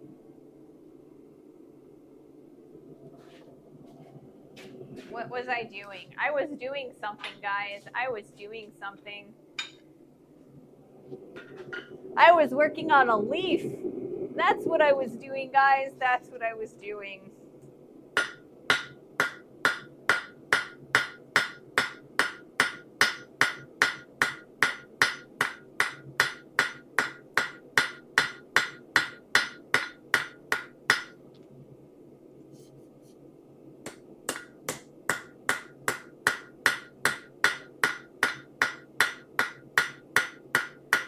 All right, I'm going to get a little bit more heat. We've got a nice broad leaf now. So it's long, but it's also very broad. I'm pretty happy with it. Get a little bit more heat. We're going to do one more with the back of the ball peen to kind of round that up a little bit further. And then we are going to start drawing out the stem. Like I said earlier today, this is the handle on a ladle. So I want to draw out a nice vine to wrap around the handle, to kind of create like almost a hand guard. You kind of see a lot of ladles have that like little loop at the end. We're gonna do that, but with this lovely leaf and vine motif, I guess. On the other side, what I want it to look like is we're going to flatten out that very end, and then we're going to punch 2 holes in it. I'm going to do a little bit of fullering in between the holes because I almost want it to be a figure 8 that we're working with. The first basket hilt ladle, something like that. I feel like it's going to be a little bit more like a saber handle, you know, where it's got the one line where on the hand guard, kind of like, you know, you've got that like brass knuckle effect. That's where we're going with that.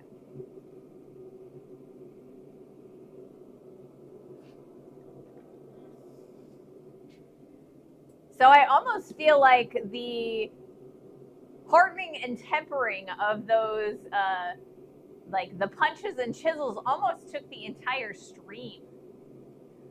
I mean, it took quite a long time because, I mean, we're at an hour and 45-minute mark. So we only really have about 45 minutes left to do this handle. I think we can manage it, but it took a lot longer than I thought it would.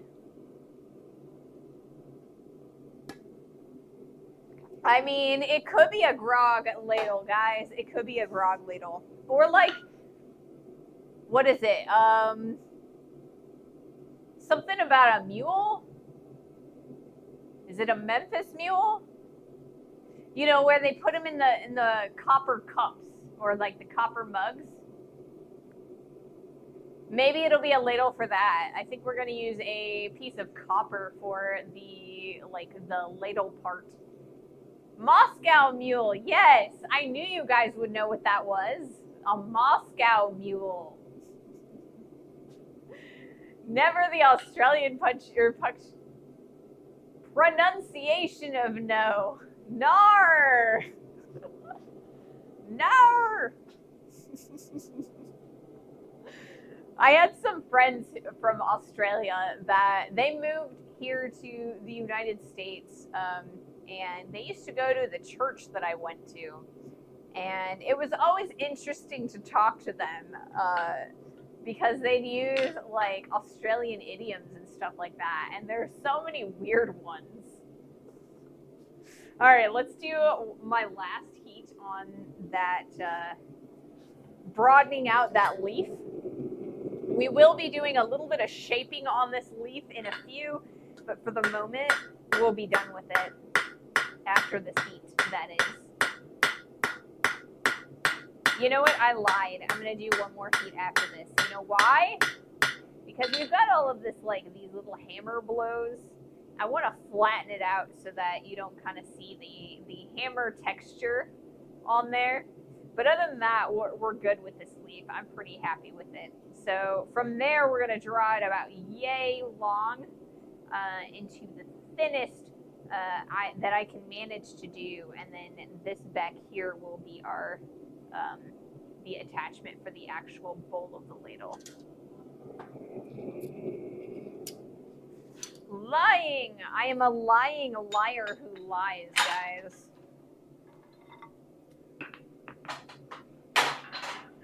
I said this was the last heat, and now I'm doing another heat. That's just like me, though, you know? That's just like me. An Aussie wrestler that I know just got her permanent residency in St. Louis, ironically. My friends from Australia, they were, last I knew, they were in Georgia, but I think they're probably actually back home in Australia now. That was several years ago that they were in Georgia.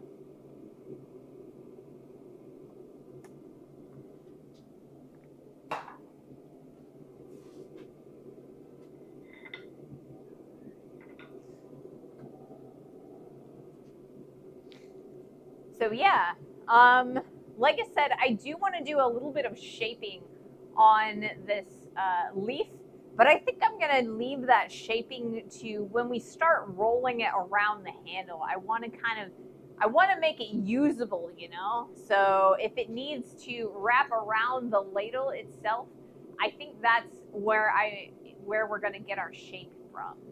So I don't think we're going to do a lot with the body of the handle. Mostly we're just going to be drawing out a vine for this leaf and then, you know, flattening out and kind of punching in holes so that we can attach the bowl. So that's my idea in my head. I should have drawn it out for you guys. I mean, for a while I was drawing all of my project ideas on the whiteboard, and I stopped doing that. I need to do that again. That way you guys can kind of see what I'm thinking about. I feel like sometimes I describe stuff and it's a little bit harder for you guys to imagine. I know what it looks like in my own head, but you guys can't see what's inside my head.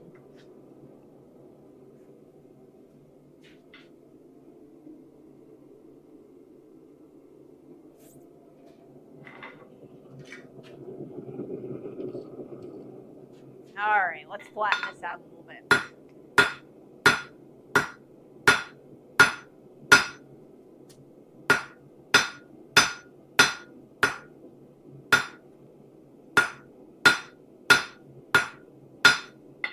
Lovely. I think that is a beautiful, very organic leaf. All right. So the next thing that we're going to do is we're going to draw this section right here on the edge of the horn. I'm going to thin this out as much as I possibly can.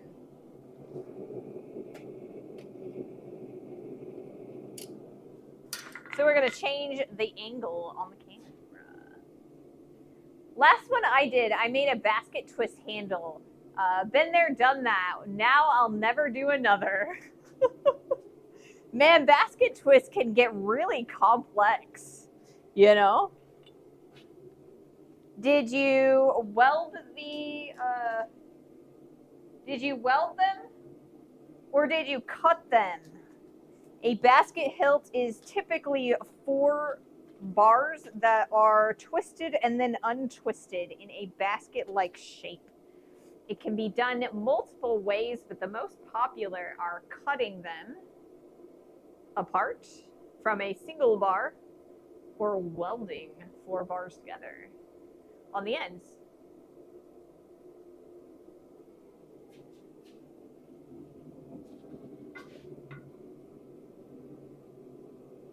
Yeah.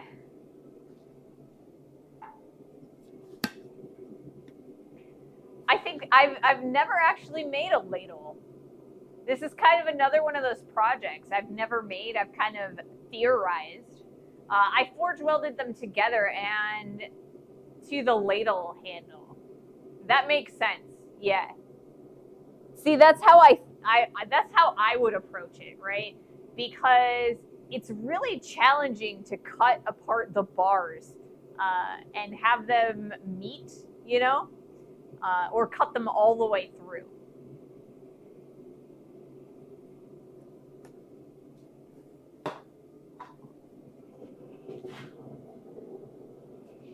So I see, that's how I would approach it, would be forge welding.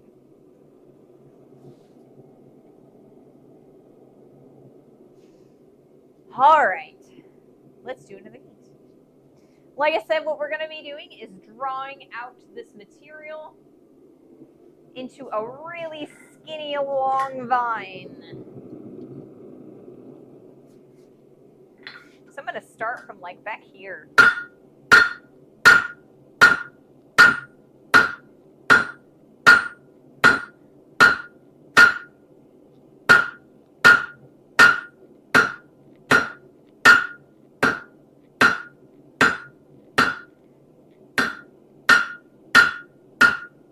Gotta be careful when we start getting a little bit closer to the leaf on that side.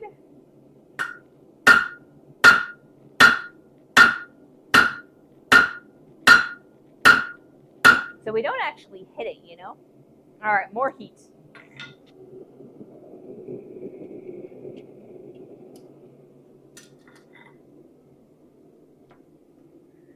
I've done a few coffee scoops, but no ladle yet. But I do have a bunch of 3 1/4 stainless steel discs that I can beat into ladles or ring trays.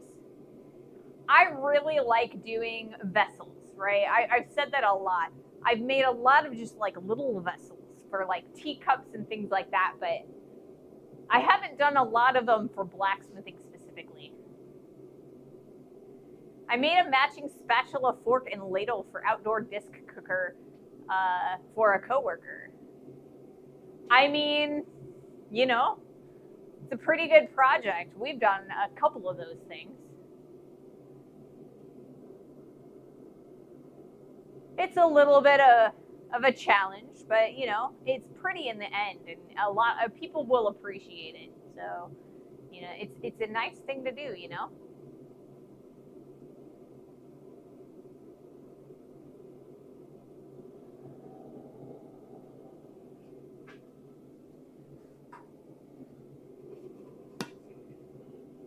It's almost Gatorade o'clock, guys. It's almost Gatorade o'clock. I think I'm going to grab a Gatorade when the next ad starts, which will probably be within the next 10 minutes or so. Because we're coming up on the 2-hour mark.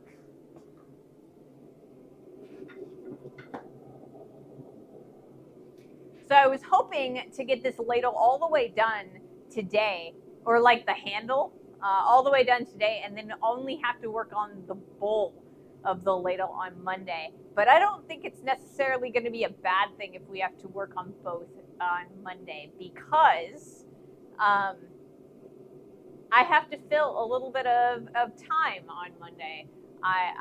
It's not going to take us the whole stream to dome out a ladle bowl. It probably won't take us more than an hour, so, you know. I was thinking that we were just going to start making some leaf keychains just because, you know, to keep with the theme of the leaves. And we'll probably do that, you know, if we have extra time on Monday after we finish this ladle, because I don't want to start the next big project until Wednesday. And the next big project I believe I have in the line is probably a pair of scissors. I'm not positive on that. I might change my mind by Monday, but my plan as of now is we're gonna make a pair of scissors. Scissors. Because I hate myself, guys. I hate myself. I keep telling you guys I hate grinding things, and then I keep giving myself projects that have a lot of grinding involved.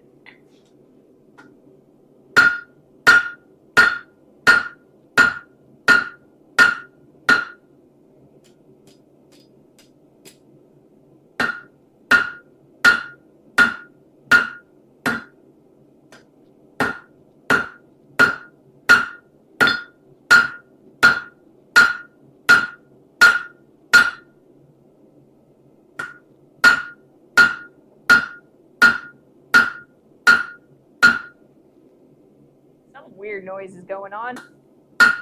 All right. Back in the heat. Whew, I'm starting to get warm.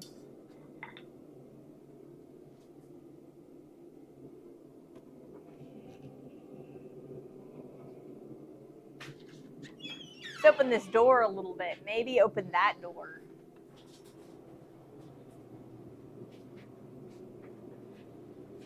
I'm opening the garage door to get a little bit of cross draft. I want to make it a little bit cooler in here because I don't really want to take off my jacket because I affixed my lav mic to it. I think it's probably a little bit brighter in here now, though, because with all of the light from outside coming in now.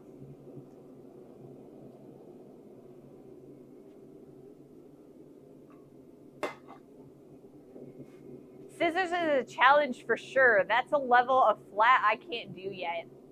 Well, I won't lie. I'm definitely going to be relying heavily on files and grinders for this project. And I'm not entirely sure that it's going to be the most functional scissors that I've ever used in the world, but I got pretty good at grinding straight lines when I was making the rapiers. So I kind of have a pretty good technique for getting the flat blades. But like I said, I'm definitely not going to be hammering them all that flat. I'll do my best, but there's definitely going to be a few lumps and bumps that we're going to have to grind or file off.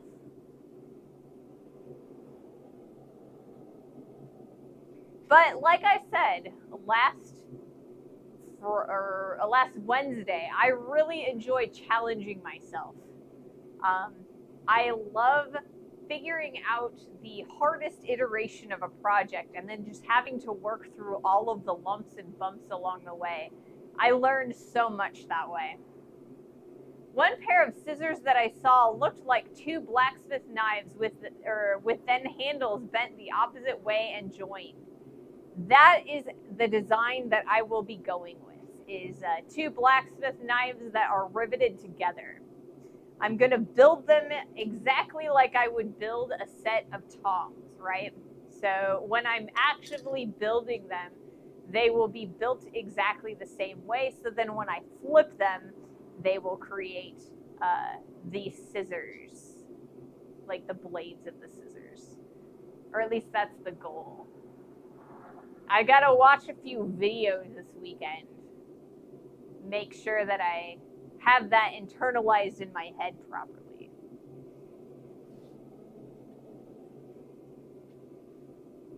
But I mean, it's gonna be a challenge.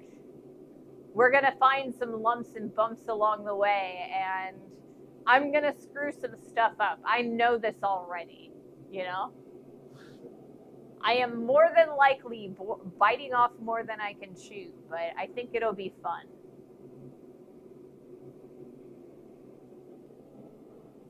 All right, let's do another heat.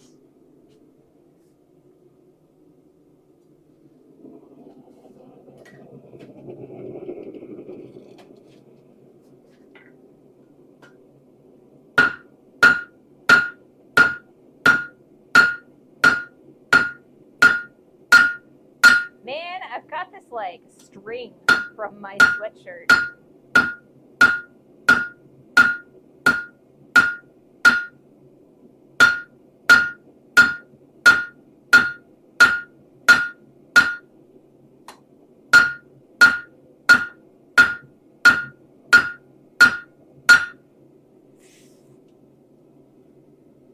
We're gonna keep on keeping on. Get some more heat. It's gonna take quite a few heats to get this as thin as I want it to be.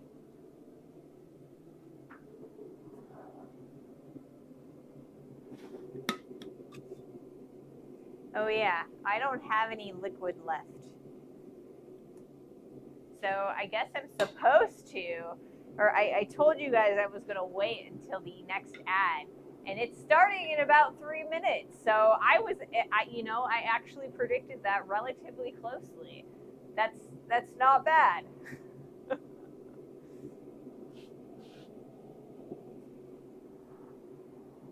Gatorade o'clock. Yep, that it is. It's Gatorade o'clock until somebody decides to sponsor me, and then maybe it will be Gamer Subs o'clock or something, or like Minute Maid or whoever wants to sponsor me. Always looking for sponsors.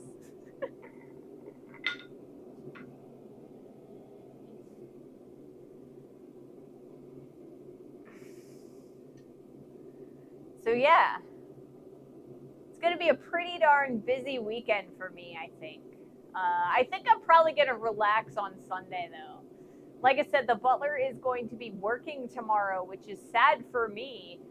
Or I guess sad for the butler, but I get to work and spend all that time making sure that things are nice and pretty and stuff. Raid Shadow Legends, yes, Raid Shadow Legends. Somebody wants to sponsor me, we got Discord, we got email. I don't know. I'm not entirely sure I want to go that far outside of, the space that I'm in. Stuff that because I play video games, but I don't know that I play cell phone video games, I want to get involved with stuff that I actually believe in,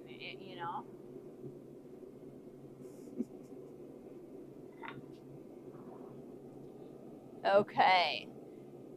Can I do another heat in a minute? I probably can. Let's try it.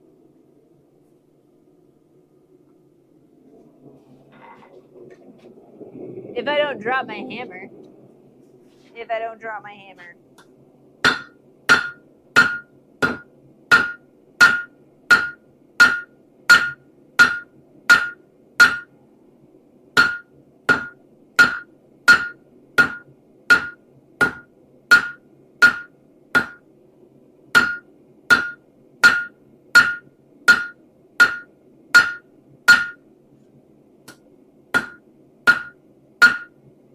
All right, more heat.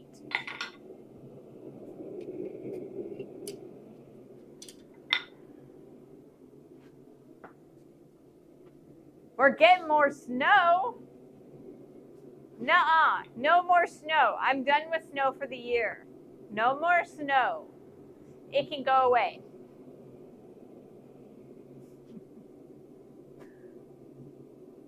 I know that it's good for the plants and the animals, but it's not good for me. I'm selfish. You know what? I keep reaching for the water that's empty. Let's see. It's not dead cold yet, but I think it's cold enough that I can pour it back into the bottle. I'll probably do that after the stream, though. After the stream, when I start cleaning stuff up.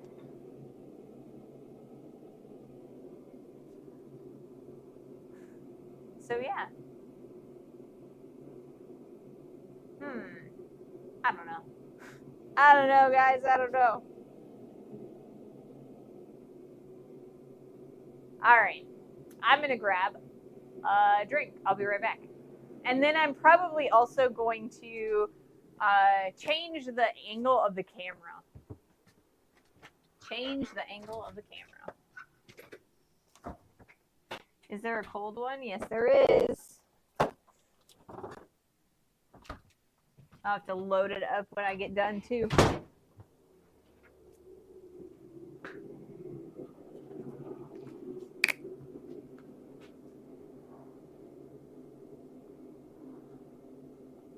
It's been snowing since 11 a.m. Probably got less than 2 inches. I hope it's less than 2 inches for your sake. All right, this one. Cameras. Camera. What do I want to do for a camera angle? A good angle, a bad angle, I don't know. I think I'm going to do a good angle. But I got to come up with a good one. I think this will be all right.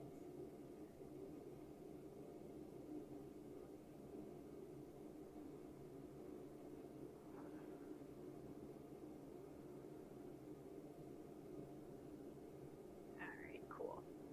Just like so.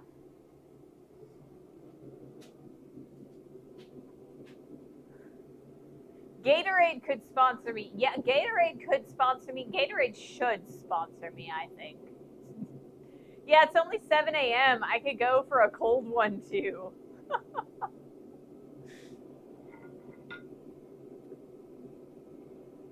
Man. It's one of those days already, isn't it? All right. Let's put that over there. And we'll do another heat. So I'm going to go on the face of the anvil for just a little bit because I want to straighten this out a little bit. We've got some gnarly, crazy herbs going on right now. And I want to kind of straighten that out so it doesn't get any worse.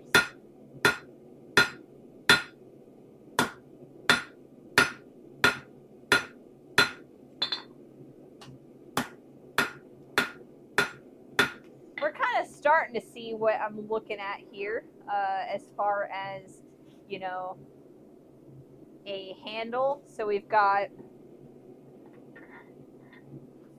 all this material right here for the handle part, and this is going to be curling around and kind of rolling around this space a few times. At least that's the goal. But I want to thin that out some more.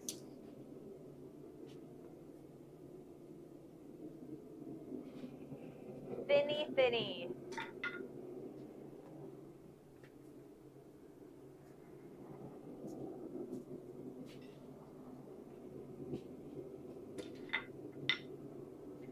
So yeah, this weekend, it's going to be a thing. I'm going to come back on Monday, and I hope I'll be refreshed for you guys, you know? Because like I said, I think I'm taking all day Sunday off, so I should be ready to go on Monday.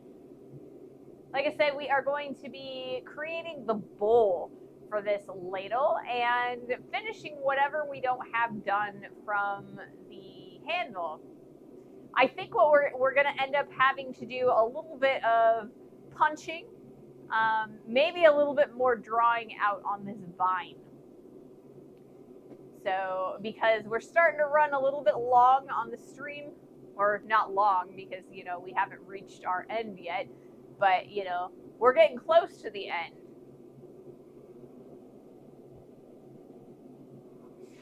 So I think we're going to keep on keeping on drawing out this stem, and then we'll probably flip it over and start working on the attachment area on Monday, along with the bowl. Any extra time, we're going to make some more leaves. These will be like keychains, though. Not for this particular ladle, just, you know, to have.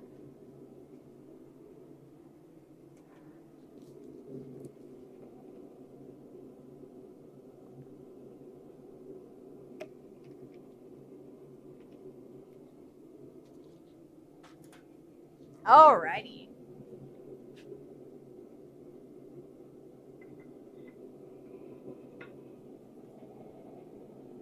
Let's do another heat. This one is going to be on the horn again. Now that we've gotten everything nice and flattened out, we should be good to use the horn again.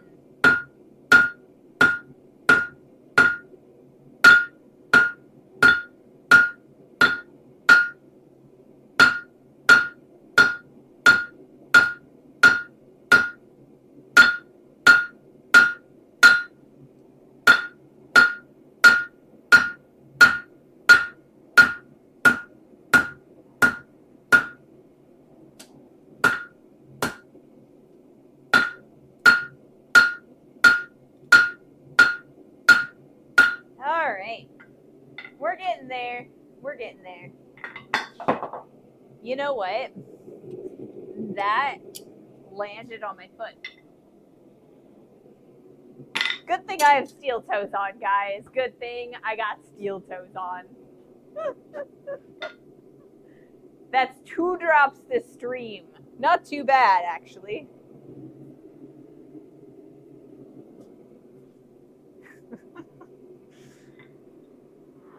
Oh, goodness. Is it a drop if you catch it with your foot? In this case, yes, because I caught it with my foot and it bounced off my foot and landed on the ground. So I would consider that a drop, even though you guys didn't get to really see it. I mean, maybe you did. Why am I grabbing this? This is empty. This is not.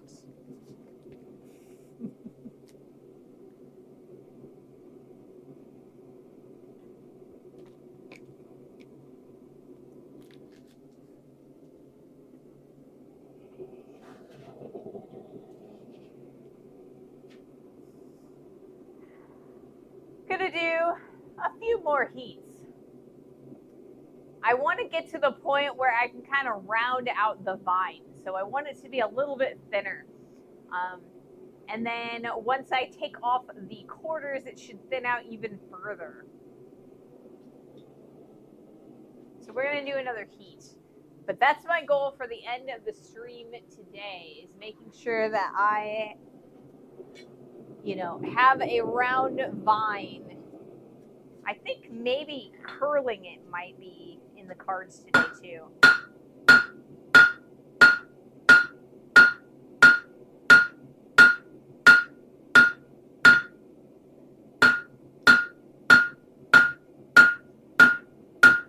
Oh. We're starting to get an angle in there. So I need to correct that. We're no longer on a right angle. Gotta be careful. Gotta be careful. More heat.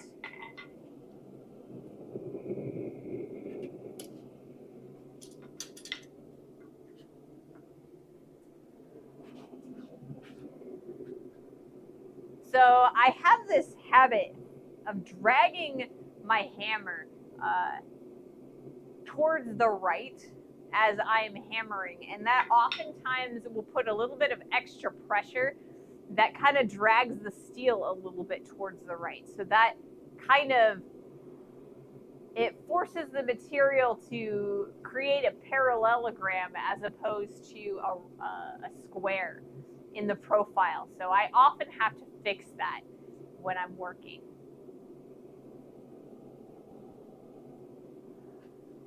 I'm very, I don't know. I feel like I should probably spend a little bit of time, on hammer control and making or getting rid of that habit. But I never end up doing it. I always tell myself I'm going to and then never do it. All right. I'm going to fix the skew for this next heat. So we're going to be up to.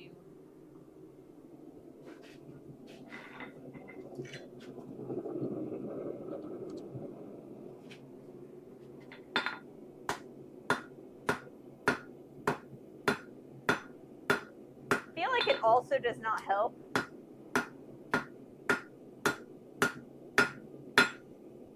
that my tongs are kind of slipping a little bit.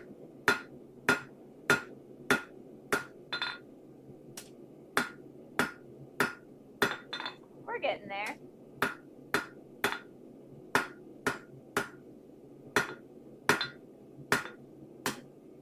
I think I want to thin it out just a hair bit more, and then we will round that out.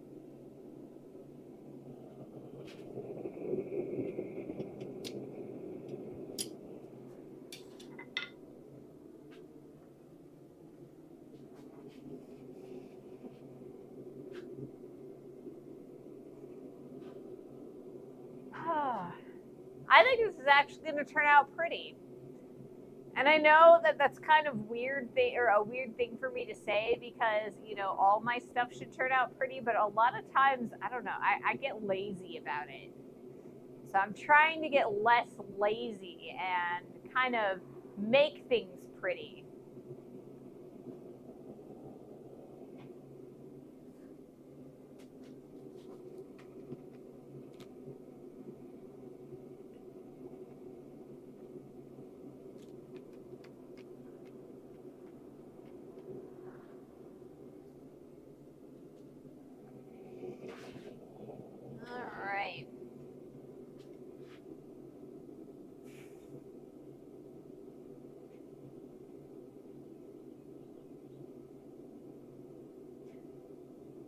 I think I've run out of things to talk about that I had planned, so now I have to come up with more stuff. More stuff to talk about. But that's all right. We can talk about stuff.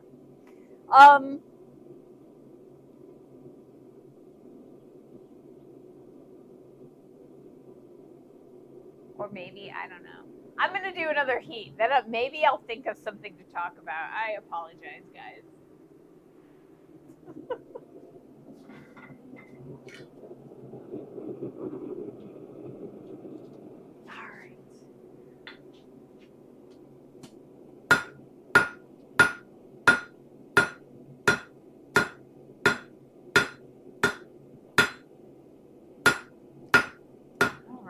Check that out, guys. I'm pretty happy with how thin that is now. I think I want to focus in a little bit here on the transition between the leaf and the vine. So that's going to be our next thing. Cleaning everything up, making it nice and pretty. Like I said, I also want to round this out. So those are going to be our next couple of heats. I think we're going to get a decent amount of curl in there, and then we'll be able to wrap that around. That's exactly what I wanted to see. Lots of length. Maybe more civil servant jokes. I don't know about that.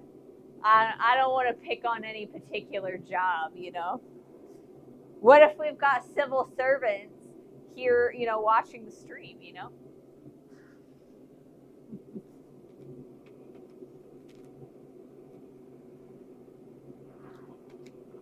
So I've been editing the Mandalorian Pauldron video, and I didn't realize how many steps happened in that particular project. So I've only put a couple of pieces of B-roll in for each of the steps, and it's already almost 10 minutes long. Normally my videos are, the long ones are like 6 minutes, so I'm pretty excited about this one.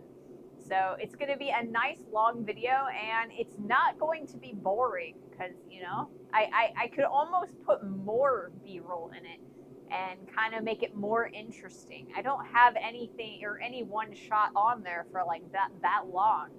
So I was thinking about cutting it in half, but I don't think I want to do that. I think I want the whole thing to be one long video. I think it should be fun to watch.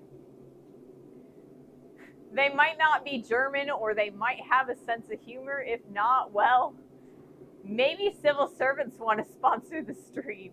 Well, you know, if civil servants want to sponsor the stream, they are more than welcome to. But I'm not going to ask, you know. All right, so I'm going to do another heat. We're going to clean up the shapes a little bit. Kind of make things nice and flat. Get it ready to turn into a round vine.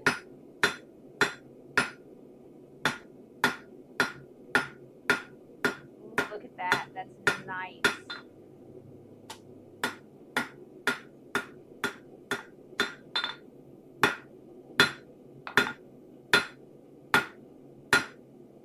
Couple areas on that, they're a little bit on the thick side. So if you look at that side versus that side, I think I'm going to do one more heat trying to even that out a little bit, and then we'll round it.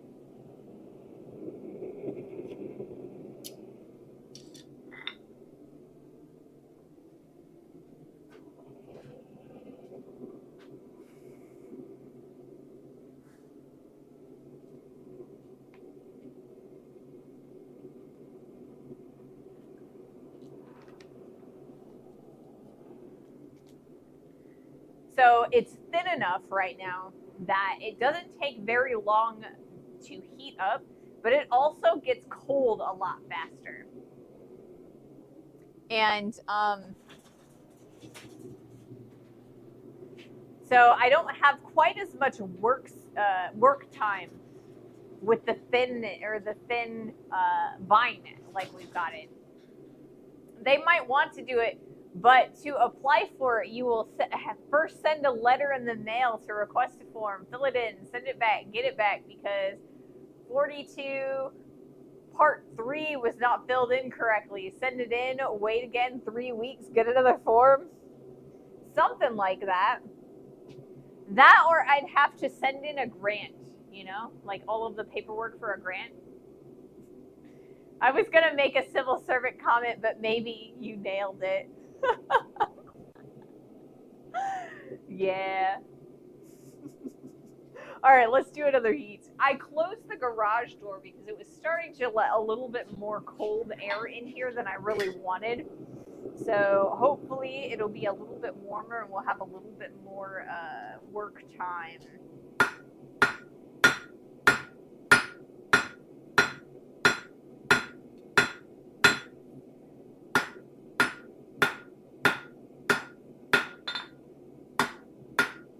All right.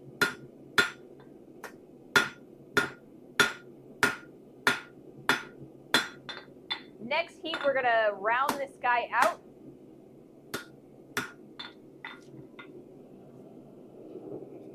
And then from there, we're gonna twist it.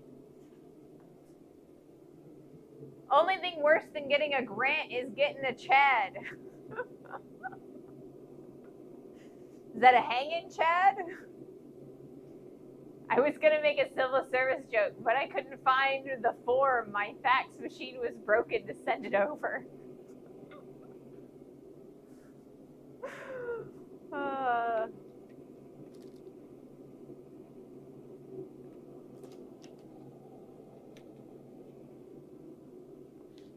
I feel like you have to be a special kind of person to be able to be a civil servant.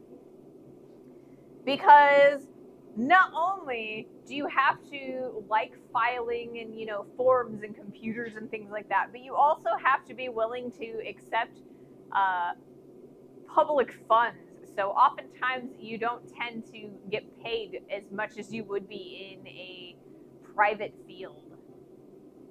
So I really appreciate civil servants. As tedious as it can be dealing with them, I do appreciate the work that they do.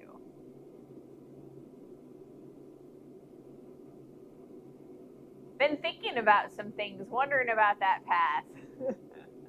Sandwich is not a civil servant. That's all right, though. There are a lot of good civil servants out there.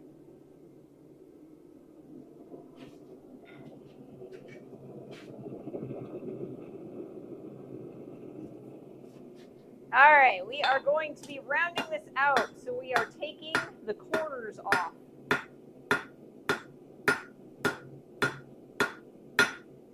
Of this piece.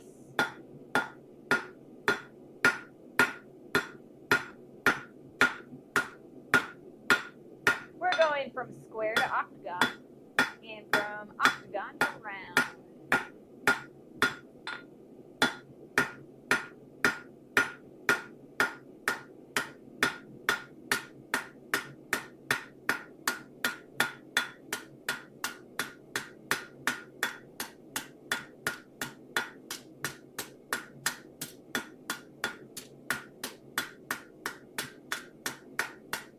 Alright, we are going to heat this up again. We're going to do one more heat rounding this out, and then we're going to start bending it.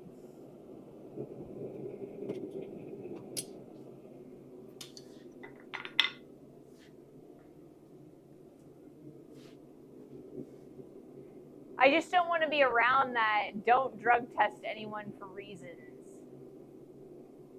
Oh. I did not read that all the way. That depends. In the highest rank, salaries are not that bad. In Germany, as said, teachers are often civil servants, also university professors in most cases. All police officers, also firefighters. I suppose you're right, that it does vary country to country, province to province.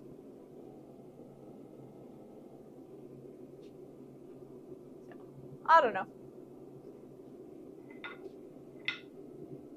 Governments would not run without civil servants. They're very important people.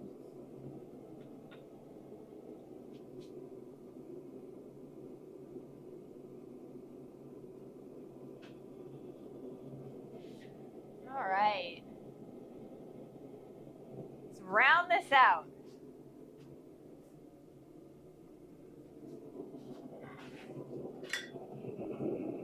We are very, very thin, so we aren't, or it's not taking nearly as long to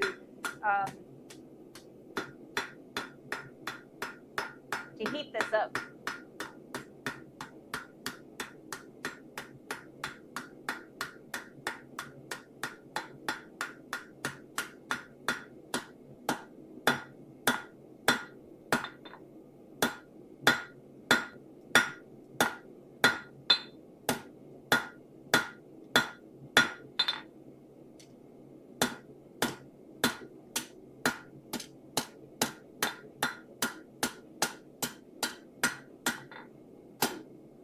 All right. So our next heat, we are going to round this whole thing out, or I guess we're going to start twisting it around the handle of this spatula.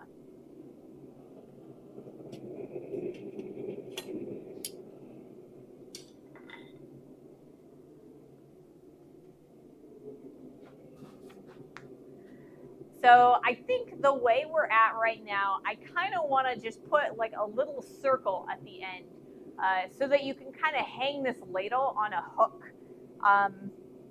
Originally, I had thought maybe I would have enough of a tail that maybe I could make like a hand guard but I don't think I have quite as much as I want to. I think that I have plenty to just do an eye, a circle at the end so that you can hang it on a hook. And then I can wrap the rest, the excess around.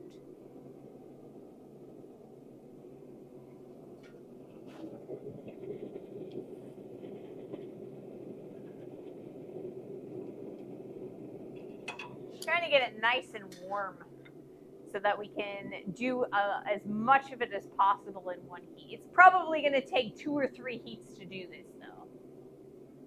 So we'll go a little bit on the longer side because we've reached 2.5 hours, so we'll probably be another 15 minutes or so.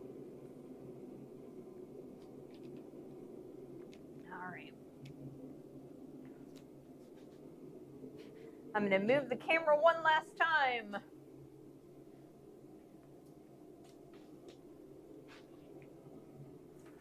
And I think we're going to go to the edge of the anvil again. Make it nice and short. So you can kind of see me working at the edge.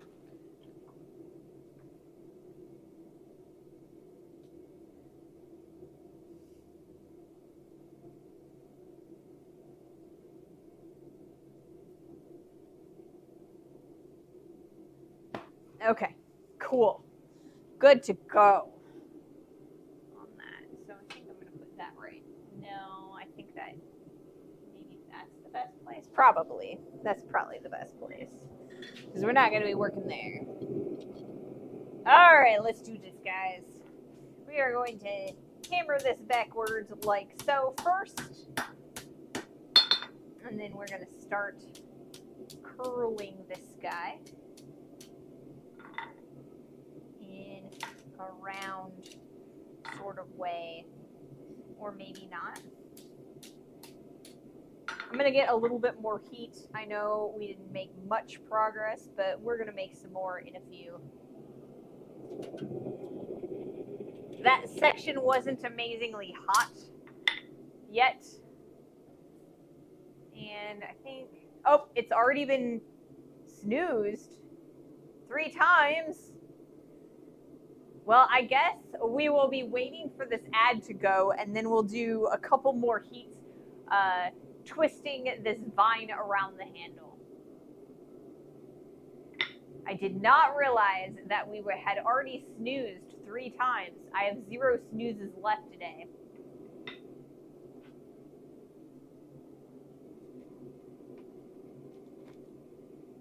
It was probably because we were snoozing while I was making some, or while I was tempering stuff. That's probably what happened.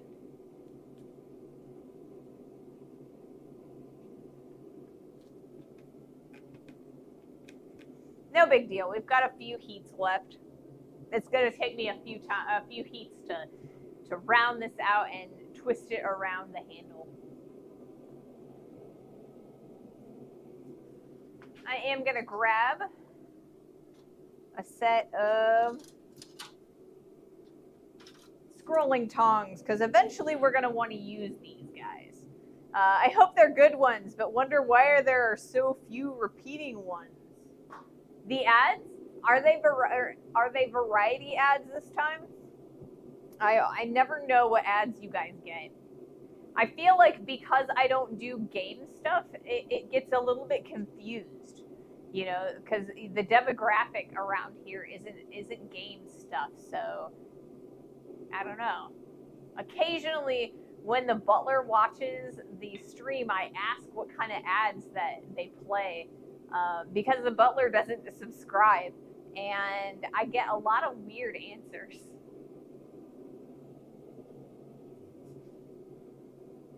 So I don't know.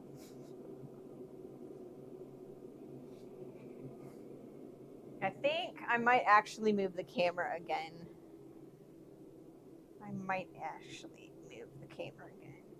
Because I think I might end up moving on this side because we might end up using the horn of the anvil. And if we use the horn of the anvil, I want you guys to be able to see that too.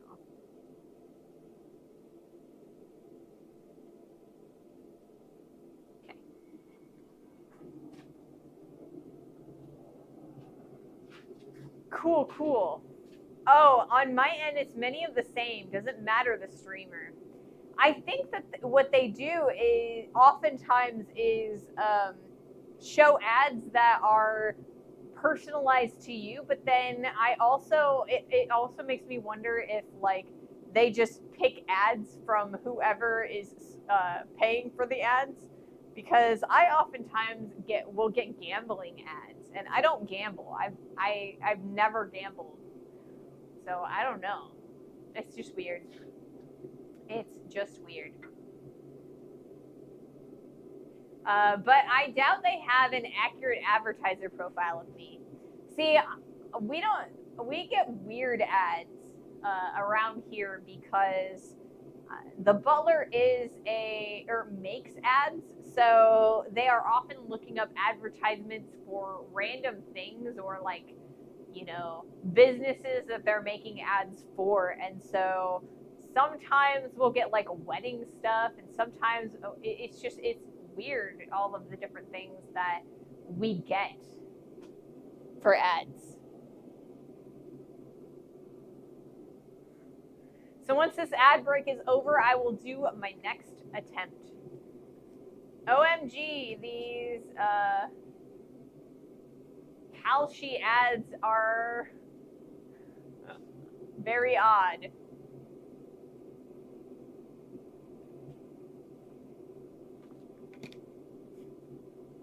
We got ads.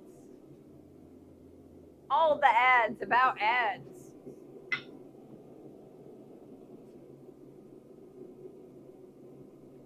Sometimes the only ad I get is for Twitch Turbo, so they just suspend the stream for me and tell me I could pay to avoid suspending the stream. That's an obnoxious. I got one Carnival Cruise Line ad. It was very short. So weird. I don't know. All right, so my ad timer says the ad break is up, so I am gonna take another heat. Let's do this, and I think we're gonna put the inset right there, maybe. It's probably the best place to put it for the moment.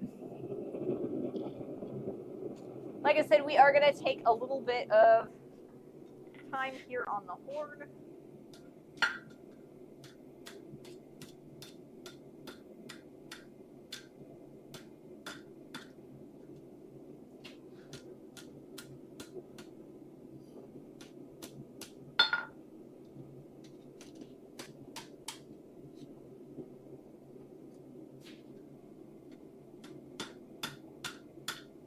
All right.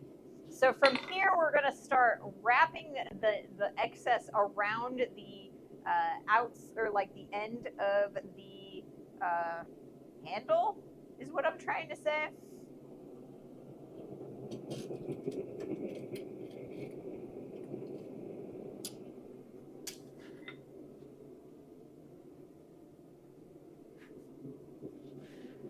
There's one strange ad for underwear which has no sound at all. I always want to start debugging. I don't know that I have ever seen an ad without sound. That is strange. That's very strange.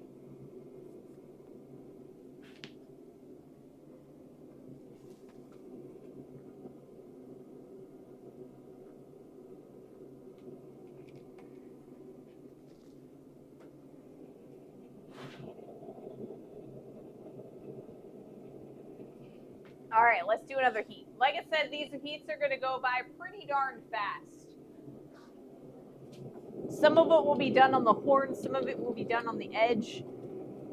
So we are trying to wrap this guy around.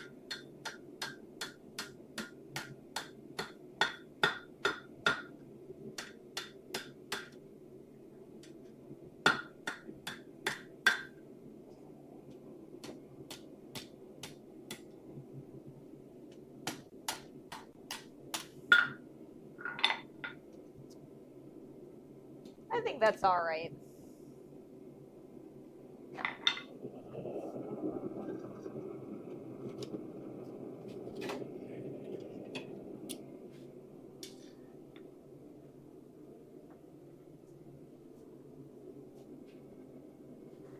I had an ad without sound that was for a crochet plushie things.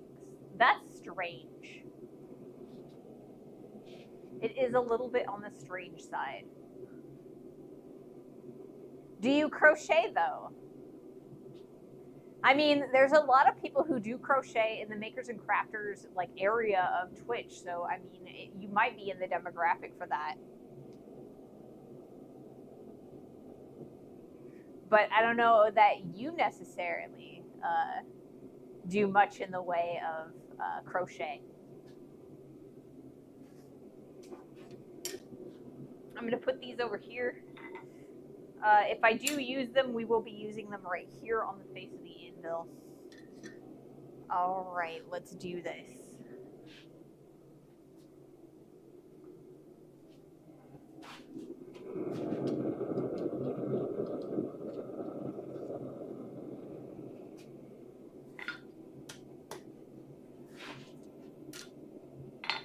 Nope, we're not going to want to do it that way. So we're going to be doing it. Or maybe not.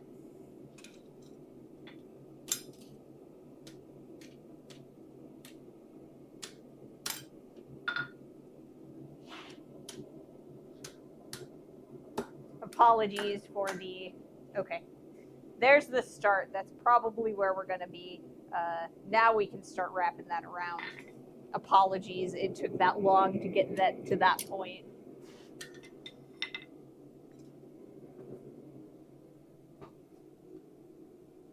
Roy is live. Well, I don't want to take up Roy's... I don't want to take you guys away from Roy's stream. I will probably only be here for another heat or two. We should be able to finish this guy pretty quickly now that I have it wrapped around. So, yeah, maybe we will post a link for Roy's stream, and you guys can go and watch that.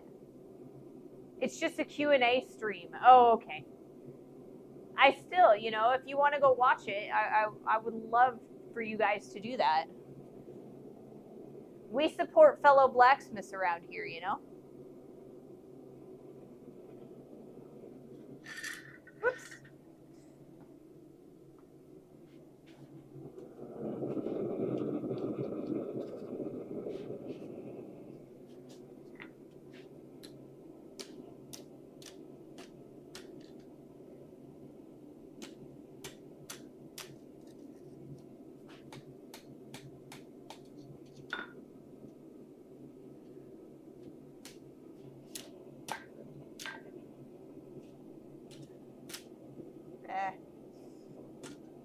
Having a few issues. So we will probably go from using the hammer to kind of probably using these guys for our next couple heats. Our next heat at least.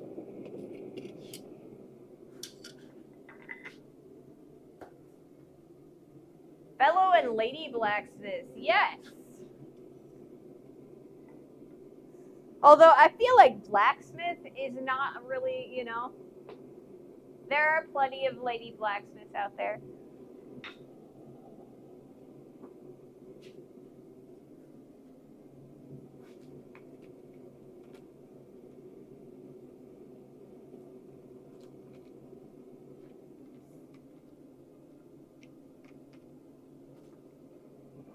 Yeah, I'm going to be fiddling with this for a little bit, I think.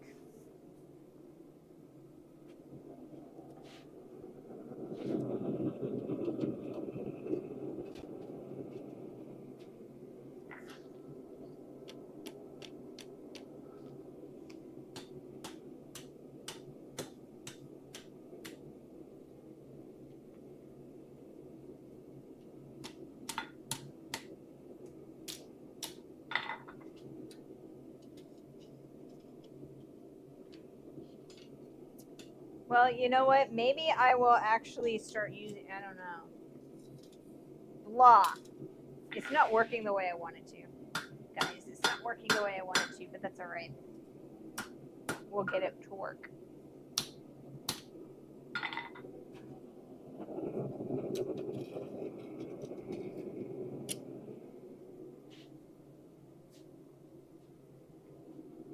you're gonna stream your game next or dinner. Some might be fine hanging around, just saying. I am going to get ready for dinner is what I'm gonna do after the stream. So I will probably raid off to another Twitch streamer, but I would totally encourage you guys, if you are interested in blacksmithing, to check out Roy's channel, whether you watch the stream that he's posting now or, you know, some of his videos later. Roy is Christ-Centered Ironworks on YouTube, and he's got some amazing videos and some amazing gear.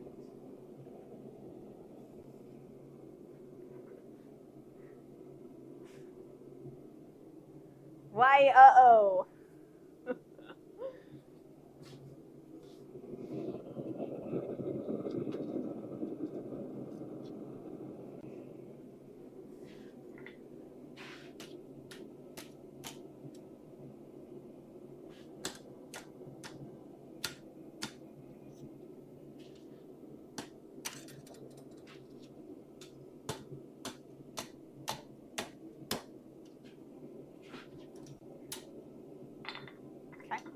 So we've got our first wrap started. Like I said, a couple more heats and we'll have that ready and done.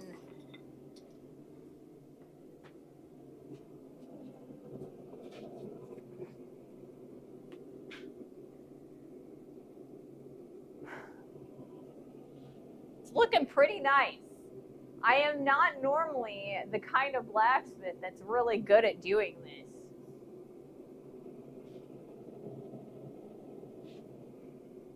So I don't know. I think it's actually turning out pretty well. All right. Keep on keeping on. I don't know. Maybe I should just leave the camera where it's at, because I'm tending to.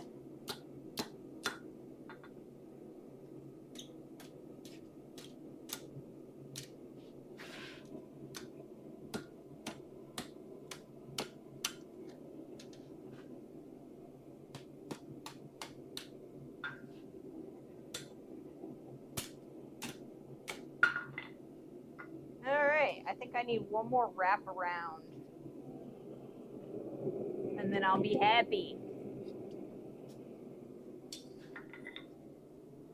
It does look good. See, I do. I like it a lot. It's actually really pretty. I'm honestly surprised. I'm not normally this good at this, you know?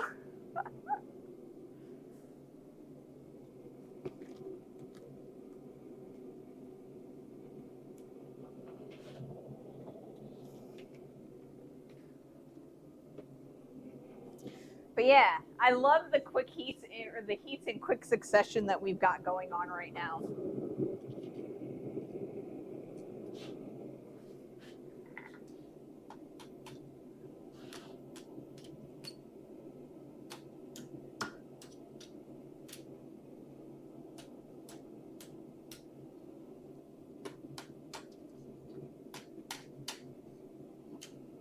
All right.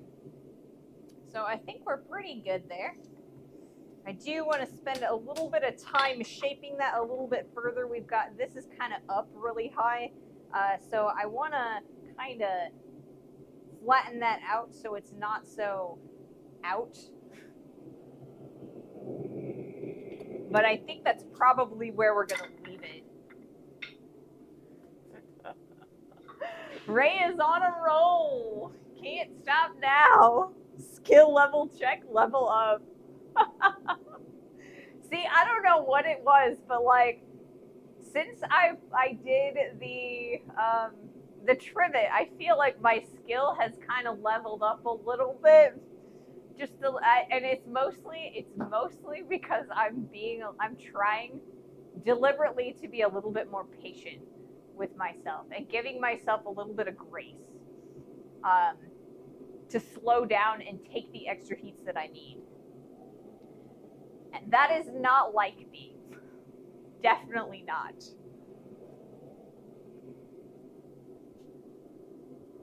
So, I don't know.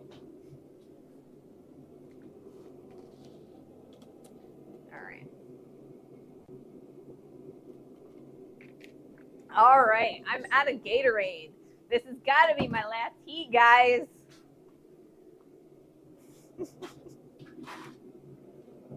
All righty.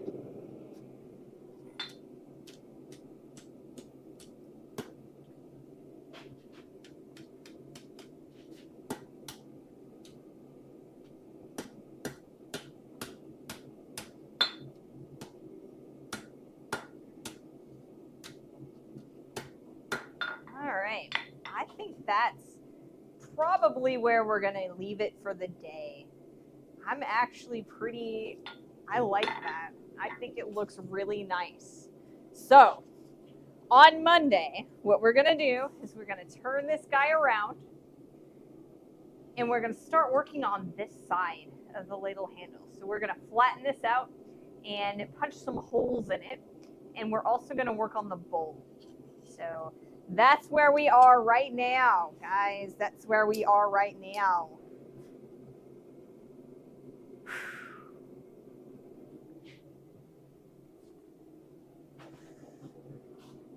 Thank you guys so much for joining me today. I've had a blast. So it's out of Gatorade o'clock, yes. Yes, have a wonderful weekend, guys. I hope to see you guys on Monday when we can finish working on our ladle. And yeah, so thank you so much for joining me today. All right. Outro. Thank you and have a nice day. Yeah, you guys as well. Have a wonderful weekend. We'll see you on Monday. Let's see who's around. I'm still gonna encourage you guys to check out Roy's stream at Christ-Centered Ironworks. Glad I caught some rather than none. Yes. Glad you did as well. But we are going to raid off to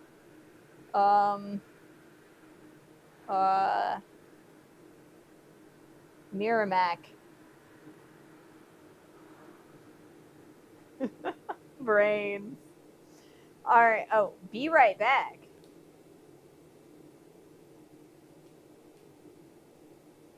Well, I don't know how far back. So maybe.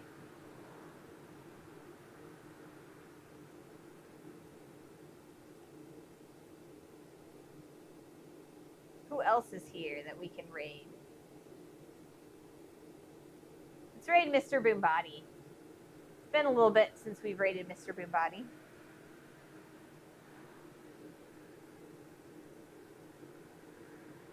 Alrighty, guys.